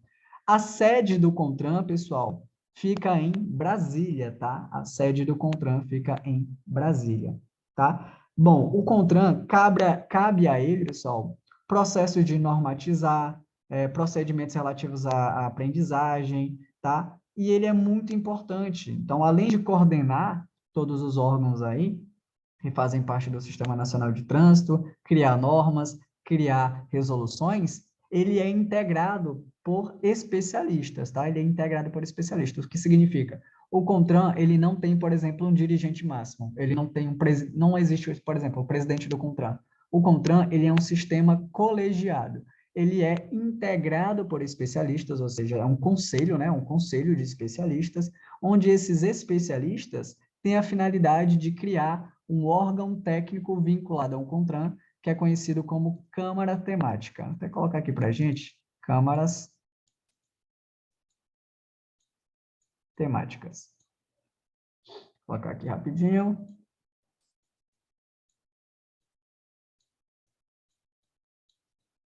As câmaras temáticas, pessoal, são muito importantes também dentro desse tópico aqui, tá? As câmaras temáticas, elas são um órgão técnico vinculado ao CONTRAN. As câmaras temáticas são órgãos técnicos vinculados ao CONTRAN. Então, qual é a finalidade desse órgão técnico vinculado ao CONTRAN? Bom, essa câmara temática, ela tem como objetivo simplesmente estudar e oferecer sugestões e embasamentos técnicos sobre assuntos específicos de determinado conselho do CONTRAN. Por exemplo, os especialistas pegam um tema e vão deliberar sobre esse tema. Então, eles vão criar novas normas, criar uma nova lei, né? Tirar uma norma que foi criada, melhorar algum artigo. Então, eles têm essa finalidade. Então, esse conselho, pessoal, cria essas câmaras temáticas onde, como o próprio nome fala, câmaras temáticas, eles vão trabalhar vários temas. Então, o que é as câmaras temáticas? A câmara temática, o que eu preciso saber é que ela é um órgão técnico, né? Onde ele vai trabalhar essas questões. É um órgão técnico vinculado a quem? Vinculado ao CONTRAN, ao Conselho Nacional de Trânsito. Ou seja, o próprio pessoal que são os especialistas do Conselho Nacional de Trânsito, são os mesmos que vão ficar nas câmaras temáticas. E eles criam essas câmaras temáticas que trabalham temas onde eles vão deliberar sobre possíveis mudanças na lei. Então, eles vão pegar embasamentos, né, técnicos sobre assuntos específicos, e eles vão decidir se eles vão mudar a lei, se eles vão alterar, criar uma nova norma, criar um artigo. Então, eles têm esse poder. O que eu preciso saber de fato sobre o CONTRAN é que ele, além de órgão, né, que vai simplesmente coordenar o Sistema Nacional de Trânsito, ele é o máximo normativo do Sistema Nacional de Trânsito, ele cria as câmaras temáticas, onde as câmaras temáticas é um órgão técnico vinculado ao CONTRAN, que é integrado pelos especialistas que vão deliberar sobre possíveis mudanças na lei. E é isso que eu preciso saber, de fato, do CONTRAN em questões de prova, tá? Falado aí do CONTRAN, pessoal, a gente vai falar do CENTRAN, da CENTRAN, que está abaixo do CONTRAN. Então, o próximo órgão normativo está aqui, ó, CENTRAN. E o que é o CENTRAN? É o Conselho Estadual de Trânsito. Por que é necessário um Conselho Estadual de Trânsito?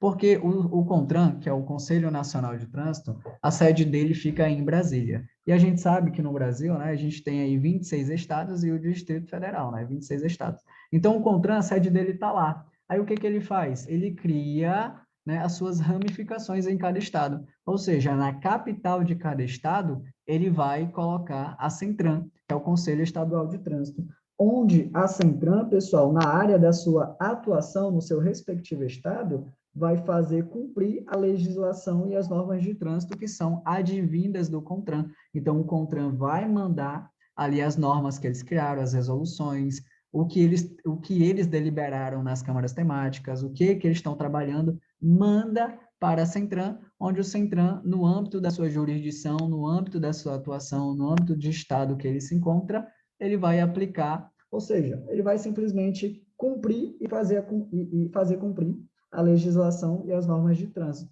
onde ele vai acompanhar todas as atividades técnicas e administrativas, né, de trânsito do estado onde ele está inserido. Então, é isso que o CENTRAN faz, tá? O Conselho Estadual de Trânsito, ele vai cumprir e fazer cumprir a legislação no âmbito que ele está inserido com as normas que vêm do CONTRAN. Então, ele vai atuar no âmbito da sua jurisdição. Então, cada capital de cada estado tem a sua própria CENTRAN. Então, a CENTRAN do estado do Maranhão fica, mais uma vez, também em São Luís, tá? Professor, tem o CONTRAN, tem o CENTRAN. Estou começando a entender o que cada órgão vai fazer. E o CONTRADIF, ele tem um nome tão diferente, que é o Conselho de Trânsito do Distrito Federal. O que ele faz? Pessoal, o CONTRADIF faz a mesma coisa que o CENTRAN. Se o CENTRAN faz isso, o CONTRADIF faz a mesma coisa. E por que ele tem um nome diferente? É porque ele vai ser o Conselho de Trânsito do Distrito Federal. Ele está no âmbito distrital. Como assim? A gente não tem 26 estados em um Distrito Federal, então cada estado tem um CENTRAN, e no Distrito Federal a gente tem o CONTRADIF, porque é o Conselho de Trânsito do Distrito Federal, no âmbito distrital. Então, por isso que ele tem um nome diferenciado. Ele só tem um nome diferenciado porque ele fica no âmbito distrital mesmo, mas ele tem a mesma atribuição do CENTRAN. Então, o CONTRADIF, ele é um âmbito ali que vai cumprir e fazer cumprir a legislação e as normas de trânsito aonde ele está inserido, que é lá no âmbito distrital, no Distrito Federal, tá? Então, é isso que vai ser feito lá. Então, ele vai aplicar todas as normas, fazer cumprir a legislação ali, né, no âmbito da sua atuação no seu respectivo local. Então, é isso que o CONTRADIF faz. Para ficar bem mais gravado na nossa mente, tá aqui, ó, CONTRAN, Conselho Nacional de Trânsito, órgão máximo normativo do Sistema Nacional de Trânsito. Ele vai fazer o quê? Criar câmaras temáticas. O que são as câmaras temáticas, professor? São órgãos técnicos vinculados ao CONTRAN. Para que servem as câmaras temáticas? Bom, a Câmara Temática é um órgão colegiado, né, também integrado por especialistas, onde ele tem o objetivo de estudar e oferecer sugestões sobre determinados assuntos, ali vai fazer embasamentos técnicos sobre esses assuntos e fazer possíveis mudanças na lei, se for necessário. Então, eles vão fazer essas possíveis mudanças. Temos aqui o CENTRAN, né, que é o Conselho Estadual de Trânsito. O CENTRAN, pessoal, é um órgão normativo estadual, vai aplicar todas as normas do CONTRAN no âmbito estadual. Agora, o CENTRAN, ele tem uma atuação secundária. A atuação secundária dele é julgar os recursos contra as decisões da Jari e dos órgãos executivos estaduais em segunda instância. Já já eu explico melhor o que significa isso. Existe, pessoal, um órgão recursal, que é a Jari. A Jari, ela é a Junta Administrativa de Recursos de Infrações. Como assim? Quando você, pessoal, é autuado por infrações, quando você está sendo julgado por delitos de trânsito, né, administrativamente, e não concorda com esse delito, você pode simplesmente recorrer à Junta Administrativa de Recursos de Infrações, onde a Jari vai brigar por você. Imagina que você foi autuado, né, por transitar manuseando o telefone celular, só que o vídeo monitoramento que fiscalizou isso não foi um vídeo monitoramento de um órgão executivo de trânsito, foi uma pessoa que filmou você, né? Foi uma pessoa que filmou você e mostrou para um agente de trânsito. Isso pode acontecer? Não. Só pode, né, fazer a autuação ou em flagrante, ou que o vídeo monitoramento que fiscalizou na hora já é apropriado, né, e atribuído ao órgão executivo de trânsito. Se alguém te filma fazendo alguma coisa errada no trânsito e manda ali, por exemplo, para um guarda policial militar, ele não pode te autuar. Ou ele faz o delito de flagrante, ou simplesmente ele viu o vídeo através de um equipamento de monitoramento já do órgão executivo fiscalizador. Se não, não pode ser feito. Isso é considerado insubsistente. Então, todo aquele ato ali, se ele lavrar o auto de infração, preencher ali as informações que vai ser mandada para a autoridade, deve ser arquivado, morre ali o processo, você não pode ser julgado, você não pode ser multado, não pode. Então, esse é um tipo de insubsistência. Então o que acontece? A Jari é quando você está brigando em primeira instância, aí você foi na Jari, está brigando ali em primeira instância, foi indeferido o seu caso, foi negado, você perdeu, mas você ainda não concorda com as penalidades e sanções que foram impostas a você. Aí, em segunda instância, você procura o CENTRAN. O CENTRAN pode brigar pelos recursos em segunda instância. Ó, falou segunda instância, é o CENTRAN que vai brigar por você quando você não concordar com as possíveis sanções que forem impostas para você. Claro, quando você tem embasamento para brigar, né? Bom, CONTRANDIF, que é o Conselho de Trânsito do Distrito Federal, ele é um órgão normativo distrital e também ele tem a função secundária dele, que é julgar os recursos contra as decisões da Jari e dos órgãos executivos distritais. Beleza? Então, essas são as atribuições dos órgãos normativos. Agora, a gente vai conhecer dos órgãos executivos. Quais são os executivos? Professor, se tem um macete para lembrar dos normativos, que é a letra C, tem macete para lembrar dos executivos? Tem. Nem todos começam com a letra D aqui, ó. Mas a grande maioria dos órgãos executivos começa com a letra D, tá? Então, a gente vai conhecer alguns deles agora. Vamos lá. O primeiro, DENATRAN.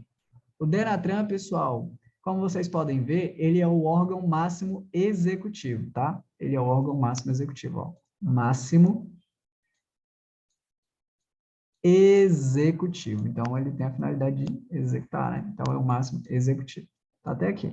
Máximo executivo.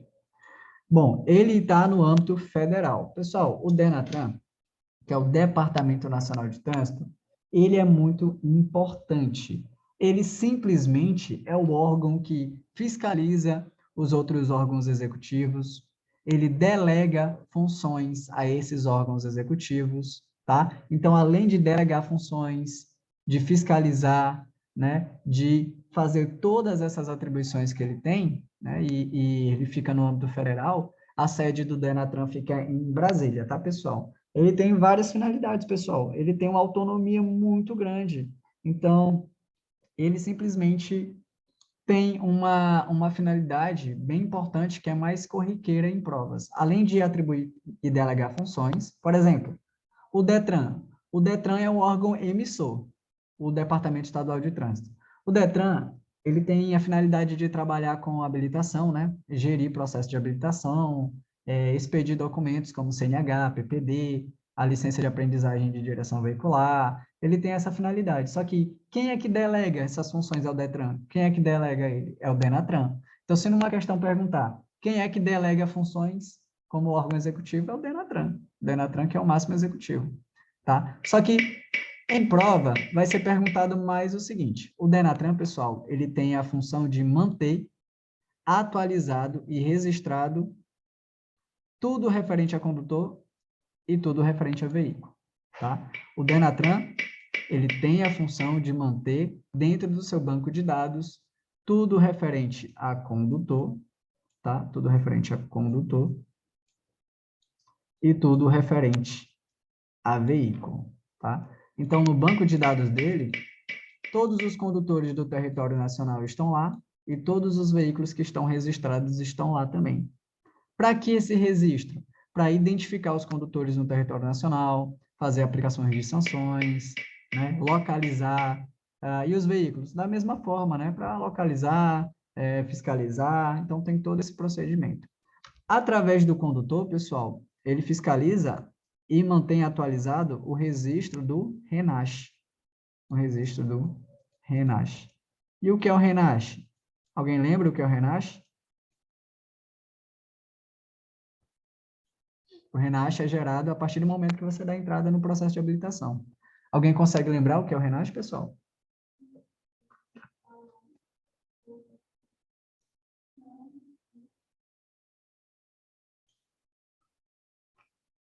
Alguém se habilita a lembrar o que é o RENASH? Se não, o RENASH é Registro Nacional de Condutores Habilitados. Registro Nacional de Condutores Habilitados.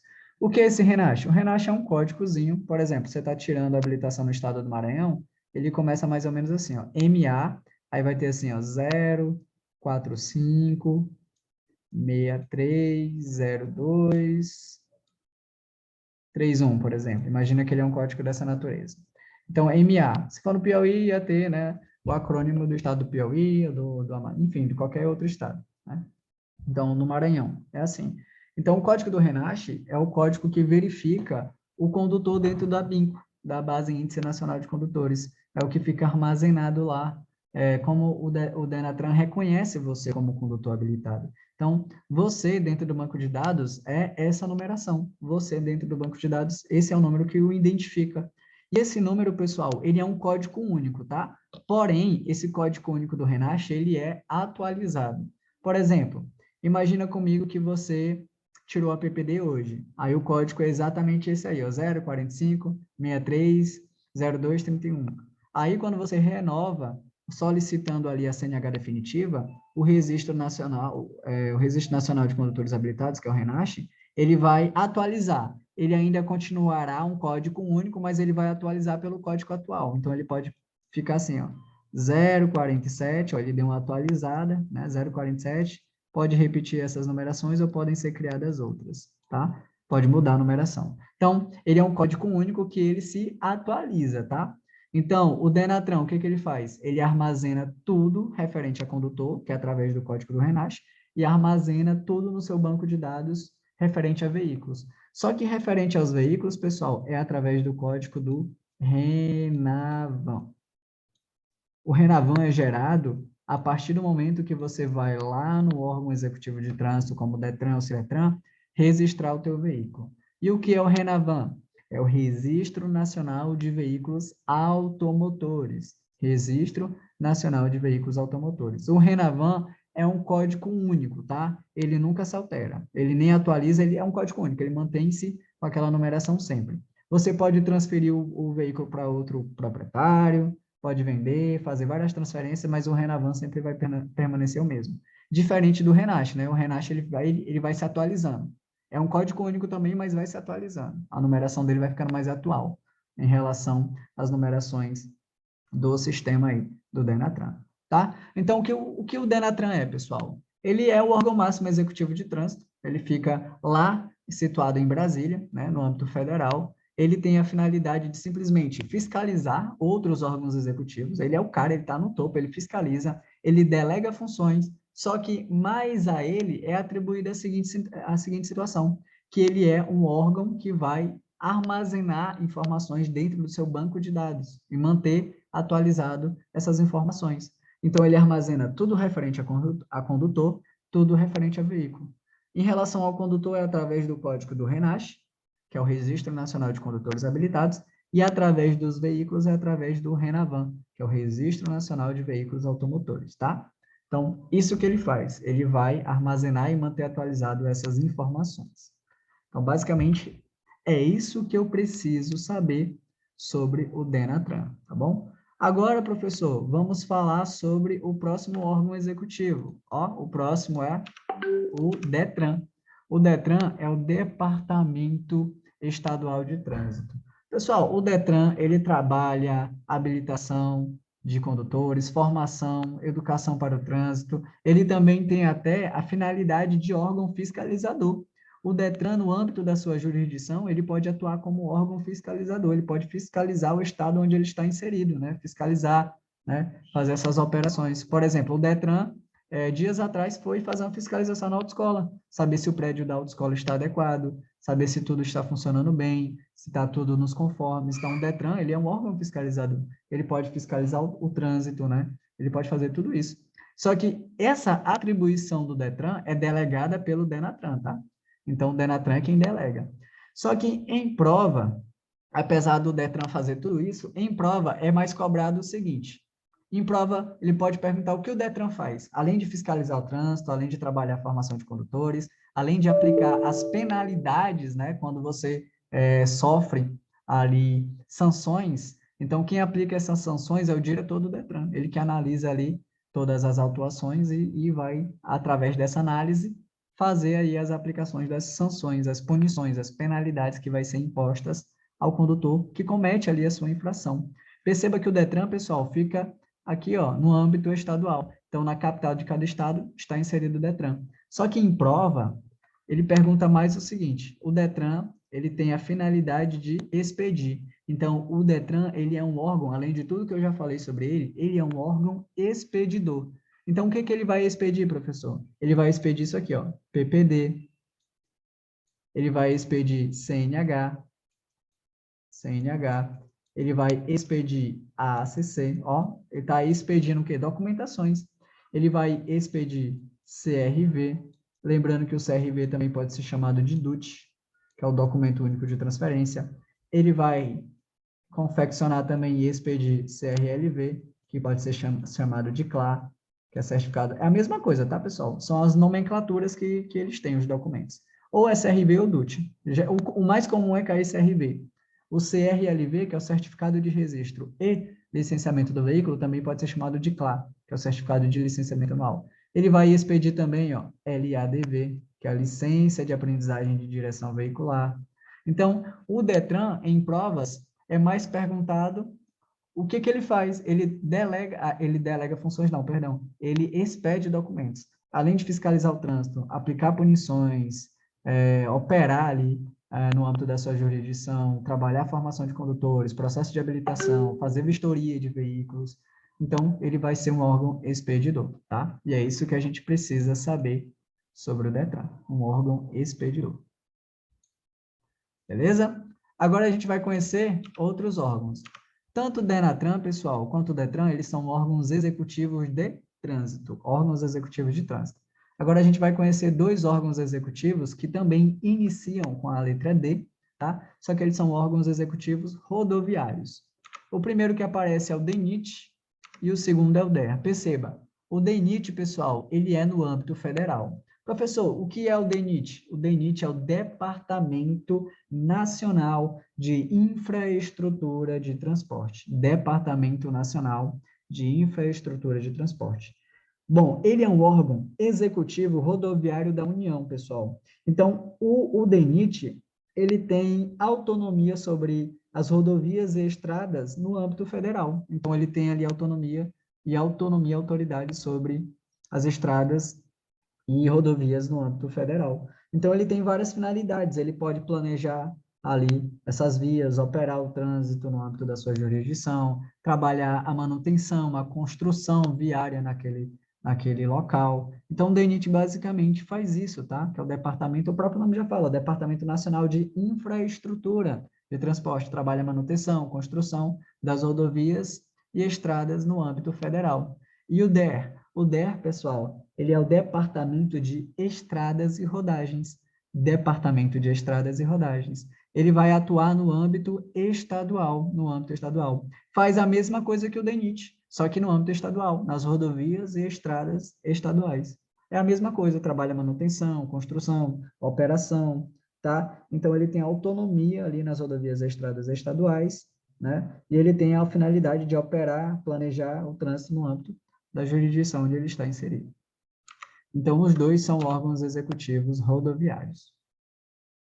Só para ficar bem fixado, DENATRAN, ele é o quê? Órgão máximo executivo de trânsito da União. Ele fiscaliza os outros órgãos executivos de trânsito, delega funções, só que ele vai fazer o que mais? Organizar e manter atualizado RENACH e RENAVAN. RENACH é o código referente ao condutor, RENAVAN o código referente ao veículo, no seu banco de dados. DETRAN. O DETRAN trabalha a formação de habilitação, trabalha ali aplicação de penalidades, trabalha operação, né, de fiscalização do seu trânsito no âmbito que está inserido, só que ele vai fazer o que também? Expedir documentos, como expedir o quê? PPD, expedir CNH, CRV ou DUT, CRLV ou CLA e a LADV. Professor, o DENIT é o Departamento Nacional de Infraestrutura, né, de Transportes, ele é um órgão executivo rodoviário da União, né, que vai ter atuação nas rodovias e estradas federais. E ele faz o quê? Ele trabalha a construção, a sinalização e manutenção das rodovias federais e estaduais. O DER, que é o Departamento de Estradas e Rodagens, ele é um órgão executivo rodoviário do Estado e do Distrito Federal, faz a mesma coisa que o DENIT, só que no âmbito estadual, né? Vai trabalhar as rodovias estaduais e distritais, onde ele trabalha a construção, sinalização e manutenção das rodovias e estradas estaduais. Tranquilo, é bem simples. Sabe o que o DENIT faz? O DER faz a mesma coisa, só que um no âmbito federal, o outro no âmbito estadual. Não tem erro. Bom, a gente viu os normativos, viu os executivos, só que a gente ainda está nos executivos, só que a gente vai falar dos executivos fiscalizadores, os que fiscalizam, tá? Então, o macete para lembrar dos fiscalizadores é a letra P. Por exemplo, PRF, Polícia Rodoviária Federal, temos aqui a PRE, Polícia Rodoviária Estadual, e temos a PM. Só que a PM tem uma característica particular, que é a palavra convênio. E eu vou já explicar isso aí. A PRF, pessoal, todo mundo conhece, né? Polícia Rodoviária Federal. Compete a ela exercer os seus poderes de autoridade de polícia, né, de trânsito, onde ele vai fazer cumprir a legislação dentro do âmbito das rodovias e estradas federais, né? Então, vai exercer a sua atuação ali, as demais normas pertinentes. Então, ele vai inspecionar, vai fiscalizar o trânsito na jurisdição onde ele está inserido. É isso que a Polícia Rodoviária, né, que a PRF faz. Ela pode aplicar também ali as autuações, né, aplicar as devidas multas, né, para quem estiver cometendo infrações lá na sua jurisdição. A PRE, Polícia Rodoviária Estadual, mesma coisa que a Polícia Rodoviária Federal, só que no âmbito estadual, não tem erro. E a PM, pessoal? A PM, pessoal, que é os policiais militares dos estados ou do Distrito Federal, eles executam a fiscalização de trânsito quando convênio firmado. Como assim? O policial militar, pessoal, normalmente, ele não é um órgão fiscalizador de trânsito, ele não é. Mas por que ele se torna? Porque imagina comigo a seguinte situação, muitas vezes o Departamento de Trânsito, o Departamento Estadual de Trânsito, DETRAN, ele dentro do seu estado lá, está com um pouco contingente de fiscalizadores, não tem agente de trânsito suficiente, não tem guarda de trânsito suficiente, o que ele faz? Ele vai lá na Polícia Militar, né, e faz um convênio. Ele chega lá, Polícia Militar, é o seguinte, eu quero que vocês, do contingente de vocês, exerçam a seguinte atividade. Quero que vocês fiscalizem o trânsito, façam blitz, monitorem, né, fazem ali o recolhimento ou a remoção de veículos que estão irregulares. Eu quero que vocês trabalhem, né, para um órgão executivo de trânsito. Então, eu vou credenciar vocês vão ser credenciados para fazer as atribuições de fiscalização. Então, o órgão vai lá e credencia a PM, né, que é o policial militar. Então, isso é através de convênio firmado. Então, ele vai lá, chama eles, faz um acordo, paga um valor lá para eles, né, e eles vão atuar. Além de exercer ali, né, a patrulha dele como policial militar, ele também agora vai ter atribuição de fiscalizador de trânsito. Então, a PM é através de convênio firmado. Então, ouviu a palavra convênio no texto, provavelmente ele está falando da PM, Polícia Militar, convênio firmado. Então, não tem erro, pessoal. Então, o órgão de trânsito simplesmente, por baixo, o contingente, vai lá e faz um acordo com a PM para que eles possam exercer essas atribuições de órgão fiscalizador, tá? Então, eles vão executar ali as suas funções como agentes credenciados pela autoridade de trânsito. Temos aqui, né, que a PRF, a PRE e a PM são órgão executivo fiscalizador. Então, eles são executivos, só que são fiscalizadores. Temos aqui a JARI. A JARI, pessoal, ela é a Junta Administrativa de Recursos de Infrações. A JARI, ela tem em cada âmbito a sua própria JARI. Por exemplo, no âmbito federal, né, tem a própria JARI de lá. Por exemplo, eu pego multa da PRF. A PRF é no âmbito federal, né? Federal. Então, se eu pego multa da PRF, eu tenho que, se eu quiser recorrer, porque aconteceu algum erro, eu tenho que recorrer à JARI da federal, né? Do âmbito federal. E no âmbito estadual, tem a JARI dele também? Tem. No âmbito estadual tem a sua própria JARI. No municipal também tem a sua própria JARI. Cada âmbito, estadual, municipal e federal, tem sua própria JARI. E, mais uma vez, o que é a JARI, professor? É a Junta Administrativa de Recursos de Infrações. Ela serve para quê? Professor, quando eu for lesado por autuações indevidas, acontecer alguma coisa, alguma penalidade imposta a mim, alguma sanção imposta, e eu não concordo com essa penalidade, porque eu sei que foi indevida, eu tenho como provar, por exemplo, uma situação hipotética. Você estava dirigindo seu veículo normalmente e a placa do seu veículo foi clonada. Então, a placa do teu veículo foi clonada e outras pessoas estão cometendo vários delitos de trânsito e você está recebendo, né, na sua casa as notificações das infrações cometidas. E você não estava cometendo essas infrações. Então, você começou a receber essas notificações, você vai na JARI. Ó, vou na JARI recorrer, tá errado isso aqui, eu estou sendo lesado. Então, quando você não concorda, você vai lá. E ela vai recorrer por você. Então, pessoal, a JARI, ela tem a finalidade de julgar os recursos que são interpostos pelos condutores infratores. Então, ela vai julgar esses recursos que são abertos pelos condutores que não concordam com as penalidades que estão sofrendo. Então, a JARI, pessoal, ela é muito importante. E ela também é um órgão colegiado, tá? A JARI, ela não tem um dirigente máximo dela, ela é um órgão colegiado, então vai ter vários especialistas ali que vão trabalhar na JARI, que vão atender essas demandas aí de recursos pelos condutores em cada âmbito que ele esteja recorrendo, tá? Então, a JARI também é um órgão colegiado, tá? Então, ela vai trabalhar e ela é responsável pelo julgamento dos recursos que são interpostos contra penalidades aplicadas por órgãos ou entidades ali, executivo de trânsito, ou rodoviários. Então, quando você não concorda, você vai lá. A JARI, pessoal, ela vai atuar da seguinte maneira. Ela vai, por exemplo, fiscalizar determinadas regiões para ver se os equipamentos de monitoramento estão funcionando, para saber se você não foi lesado de alguma maneira. Ela tem a finalidade de exigir documentações para saber se você realmente tem respaldo, se o órgão de trânsito não está sendo lesivo. Então, ele vai fazer todo esse processo para que as autuações indevidas não aconteçam mais. Imagina comigo uma seguinte situação. Você está passando numa BR, e na BR tinha um pardal, né? Tinha lá uma câmera que detectava a velocidade máxima, e 10 pessoas naquele mesmo dia foi autuado com velocidade superior à máxima permitida em 50 km a mais. Então, 10 carros estavam, né, sendo autuados porque transitaram cada um 50 km a mais do que deveria estar. Então, provavelmente, a calibragem daquele pardal não foi feita. Então, fez com que 10 veículos ultrapassassem exatamente só 50 km por hora a mais. Então, isso está errado, não faz sentido, não é pura, não tem como existir essa coincidência, né? Todos os veículos ultrapassaram a mesma velocidade.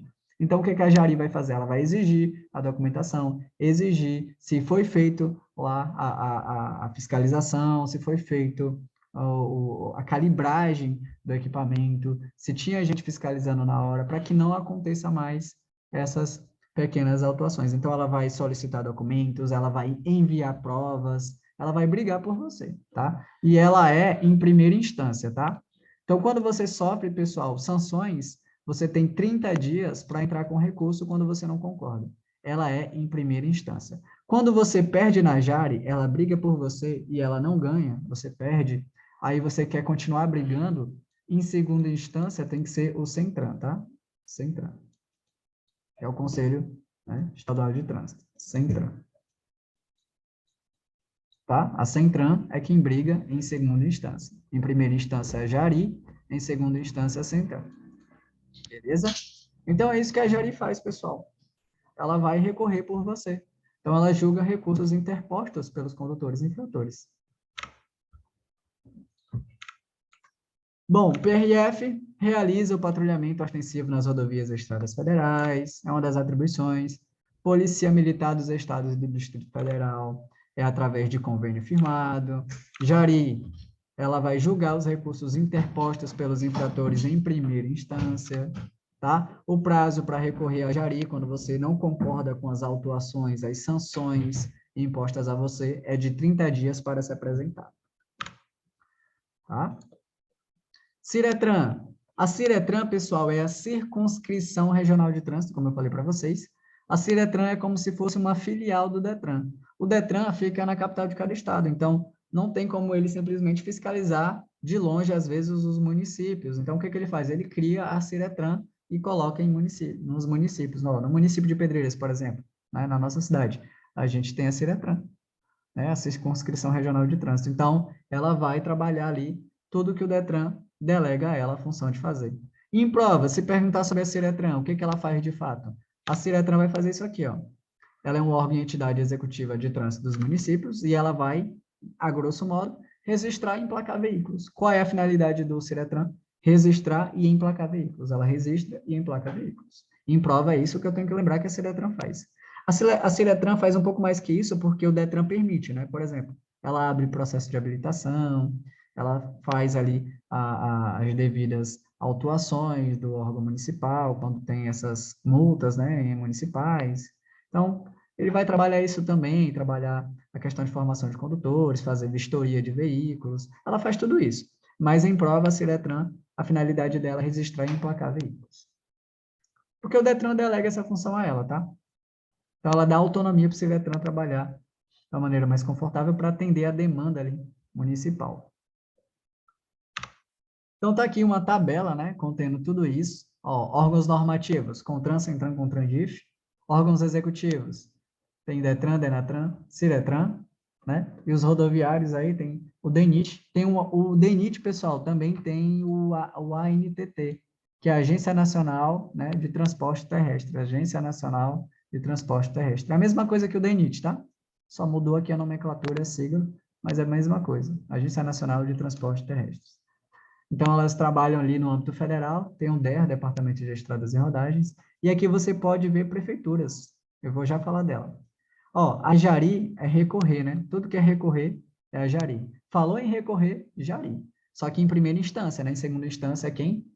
É o CENTRAN, que é aqui, ó. CENTRAN em segunda instância. Vou até colocar aqui pra gente. Pessoal, a prefeitura, ela é um órgão executivo de trânsito também, que faz parte do Sistema Nacional de Trânsito? Sim, por quê? Porque o CONTRAN, que é o Conselho Nacional de Trânsito, o órgão máximo normativo do Sistema Nacional de Trânsito, ele entende que as prefeituras podem gerir o seu próprio trânsito. Então, ela entende que a prefeitura pode gerir. Então, quando ela pode gerir, quando ela faz parte, quando ela está integrada ao Sistema Nacional de Trânsito, fica de responsabilidade das prefeituras, por meio de órgãos municipais de trânsito, as tarefas de sinalizar a cidade dela, fiscalizar, aplicar as penalidades e trabalhar a educação para o trânsito. Então, a prefeitura pode fazer isso, tá? Então, quando a prefeitura faz parte do Sistema Nacional de Trânsito, ela cria o Departamento Municipal de Trânsito. Então, o Departamento Municipal de Trânsito, ele vai planejar, vai coordenar, gerenciar ações para a implementação de políticas municipais de transporte, vai trabalhar o trânsito, trabalhar em infraestrutura viária, vai regulamentar algumas utilizações, interdições de via pública, além de promover ações educativas, tá? Então, o CONTRAN, ele dá uma certa autonomia para a prefeitura, só que, claro, a delegação do CONTRAN. Então, a prefeitura só pode fazer isso a delegação do CONTRAN, porque o CONTRAN entende que as prefeituras podem sim gerir o seu próprio trânsito. Só que tudo que ela for fazer, né, ela tem que comunicar o órgão normativo aí. A única coisa que ela pode fazer sem se preocupar com a fiscalização do CONTRAN é questão de infraestrutura, né? Infraestrutura, quando vai sinalizar, precisa recorrer aos órgãos, né? O DETRAN vai lá fiscalizar também se a prefeitura está fazendo direito, né? Então, tem todas essas autonomia aí a prefeitura. A prefeitura também pode ser um órgão executivo de trânsito. Faz parte do Sistema Nacional de Trânsito. Beleza? Só um momento, pessoal. Como a gente está continuando esse assunto, eu vou passar para o slide principal para a gente finalizar essa parte do Sistema Nacional de Trânsito. Bom, vamos lá. O coordenador máximo do Sistema Nacional de Trânsito, a gente sabe que é o Ministério da Infraestrutura, só que o CONTRAN também tem o papel de coordenar esse Sistema Nacional de Trânsito. O que é o Sistema Nacional de Trânsito, professor? É um conjunto de órgãos e entidades da União, dos estados, do Distrito Federal, dos municípios, que tem várias funções, como a gente sabe. E a gente já acabou de conhecer quais são esses órgãos. Bom, quais são os normativos? No âmbito federal, os normativos temos CONTRAN. O CONTRAN é o órgão máximo normativo do Sistema Nacional de Trânsito, ele coordena o Sistema Nacional de Trânsito e tem a atribuição de criar câmaras temáticas, que é o órgão técnico vinculado a ele, que tem a finalidade de, através do conjunto de especialistas que tem lá, o objetivo é estudar e oferecer embasamentos técnicos sobre várias decisões, várias temáticas, sobre deliberar ali sobre possíveis mudanças na lei, né? No âmbito estadual, temos o CENTRAN e o CONTRANDIF. Então, o CENTRAN está na capital de cada estado e o CONTRANDIF vai ficar no Distrito Federal, no âmbito distrital, né? E eles vão fazer cumprir, né, a legislação de trânsito, as normas advindas do CONTRAN no âmbito da sua jurisdição, atuar em cada estado que está inserido. Não tem órgão normativo municipal, tá? Não existe órgão municipal normativo. Os executivos. O máximo executivo no âmbito federal é o DENATRAN, é o Departamento Nacional de Trânsito, ele é o bambambam, né, dos executivos. Ele simplesmente delega todas as funções que os executivos têm, ele que delega, ele que fiscaliza, só que nele é lembrado o quê? Armazenamento de dados. Ele armazena tudo referente a condutor, tudo referente a veículo. Do condutor, através do RENASH, do veículo, através do RENAVAN. Estadual, DETRAN. O DETRAN tem várias finalidades, só que vai ser lembrado em muita ênfase sobre o quê? Expedição de documentos. Ele tem a finalidade de expedir documentos. Expedir o quê? PPD, CNH, né, ACC, LADV, CRLV, CRV. Ele tem essa finalidade. Mas o DETRAN também, ele pode ser um órgão fiscalizador, tá? O DETRAN também é órgão fiscalizador. Em segunda tarefa, ele é fiscalizador. Municipal, os órgãos executivos municipal pode ser o órgão executivo de trânsito municipal, que é criado pelo município de cada cidade. Bom, executivos rodoviários, temos o DENIT e o ANTT. DENIT é o quê? Departamento Nacional de Infraestrutura de Transportes. ANTT significa Agência Nacional de Transportes Terrestres. Tá? Então tá aí. Eles atuam no âmbito federal, trabalham a manutenção, construção viária, no âmbito federal, né, nas rodovias e estradas federais. Estadual temos o DEA, né, que é o Departamento de Estradas e Rodagens. No municipal vai ter o órgão executivo rodoviário municipal. Então, ele vai trabalhar ali a manutenção das rodovias nas ruas, né, municipais e estradas municipais.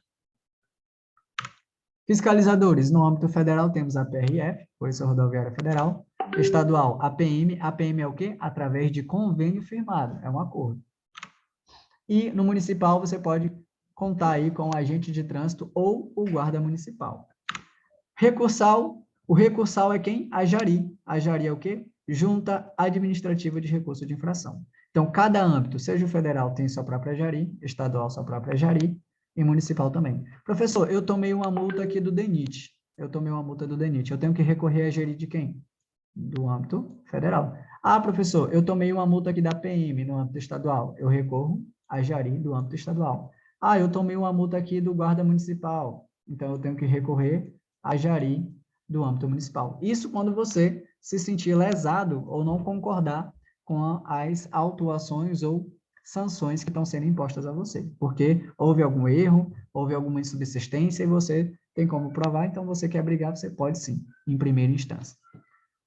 Você tem 30 dias para recorrer à Jari a partir do momento que está sendo, né, processado aí essas situações envolvendo as infrações.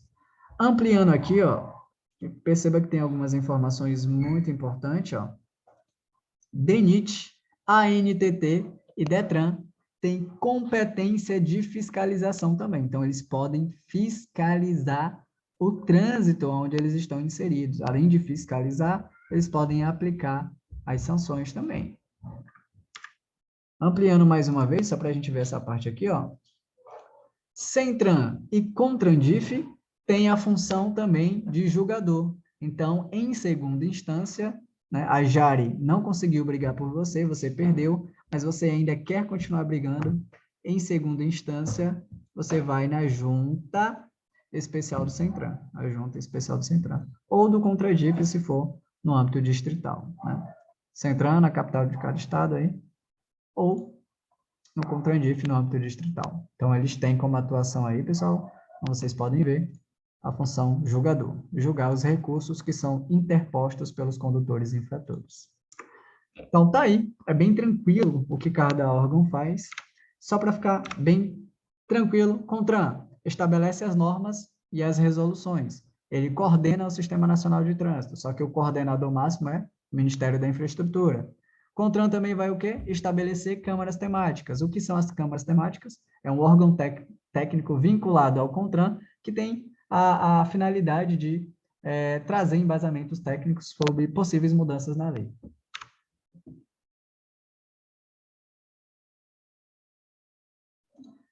DENATRAN, pessoal, o DENATRAN é o Departamento Nacional, né? Departamento Nacional de Trânsito, ele é o órgão máximo executivo. O que ele faz? Ele registra CNH através do RENASH e registra tudo que é referente a veículo através do Código do RENAVAN. Então, ele mantém atualizado e registrado no seu banco de dados. DETRAN trabalha a formação de condutores, a expedição de CNH, LADV, CRLV, E. Então, tá aí. Ó, é só isso que eles fazem? Não, eles fazem muito mais. Eu até expliquei algumas coisas a mais que eles fazem. Só que é o mais corriqueiro e comum de ser perguntado é isso aqui. Só que a gente vai treinar questões, a gente vai entender perguntas, né, desse tópico.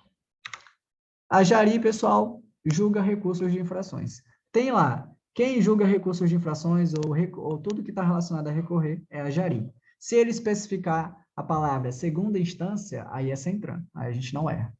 Tá bom? Então, printa a telinha, ó, fica com essas informações anotadas, ou printa a tela, tá bom? Ou tudo isso está lá no resumão, no PDF que eu enviei lá no grupo. Caso você queira reler, rever, tá tudo lá, tudo bonitinho, bem resumido, enxuto, para que você possa, né, não esquecer das atribuições aí do Sistema Nacional de Trânsito.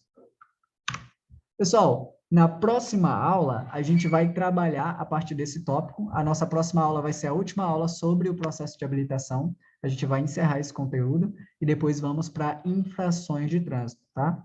Depois de infrações, iremos para a sinalização. Depois de sinalização, para as normas gerais de circulação e conduta. Finalizando isso, a gente conclui toda a etapa de legislação e vamos para a direção defensiva. Depois de direção defensiva, primeiros socorros, depois meio ambiente e cidadania e, por fim, mecânica básica, tá? Então, a gente encerra por hoje a aula gravada.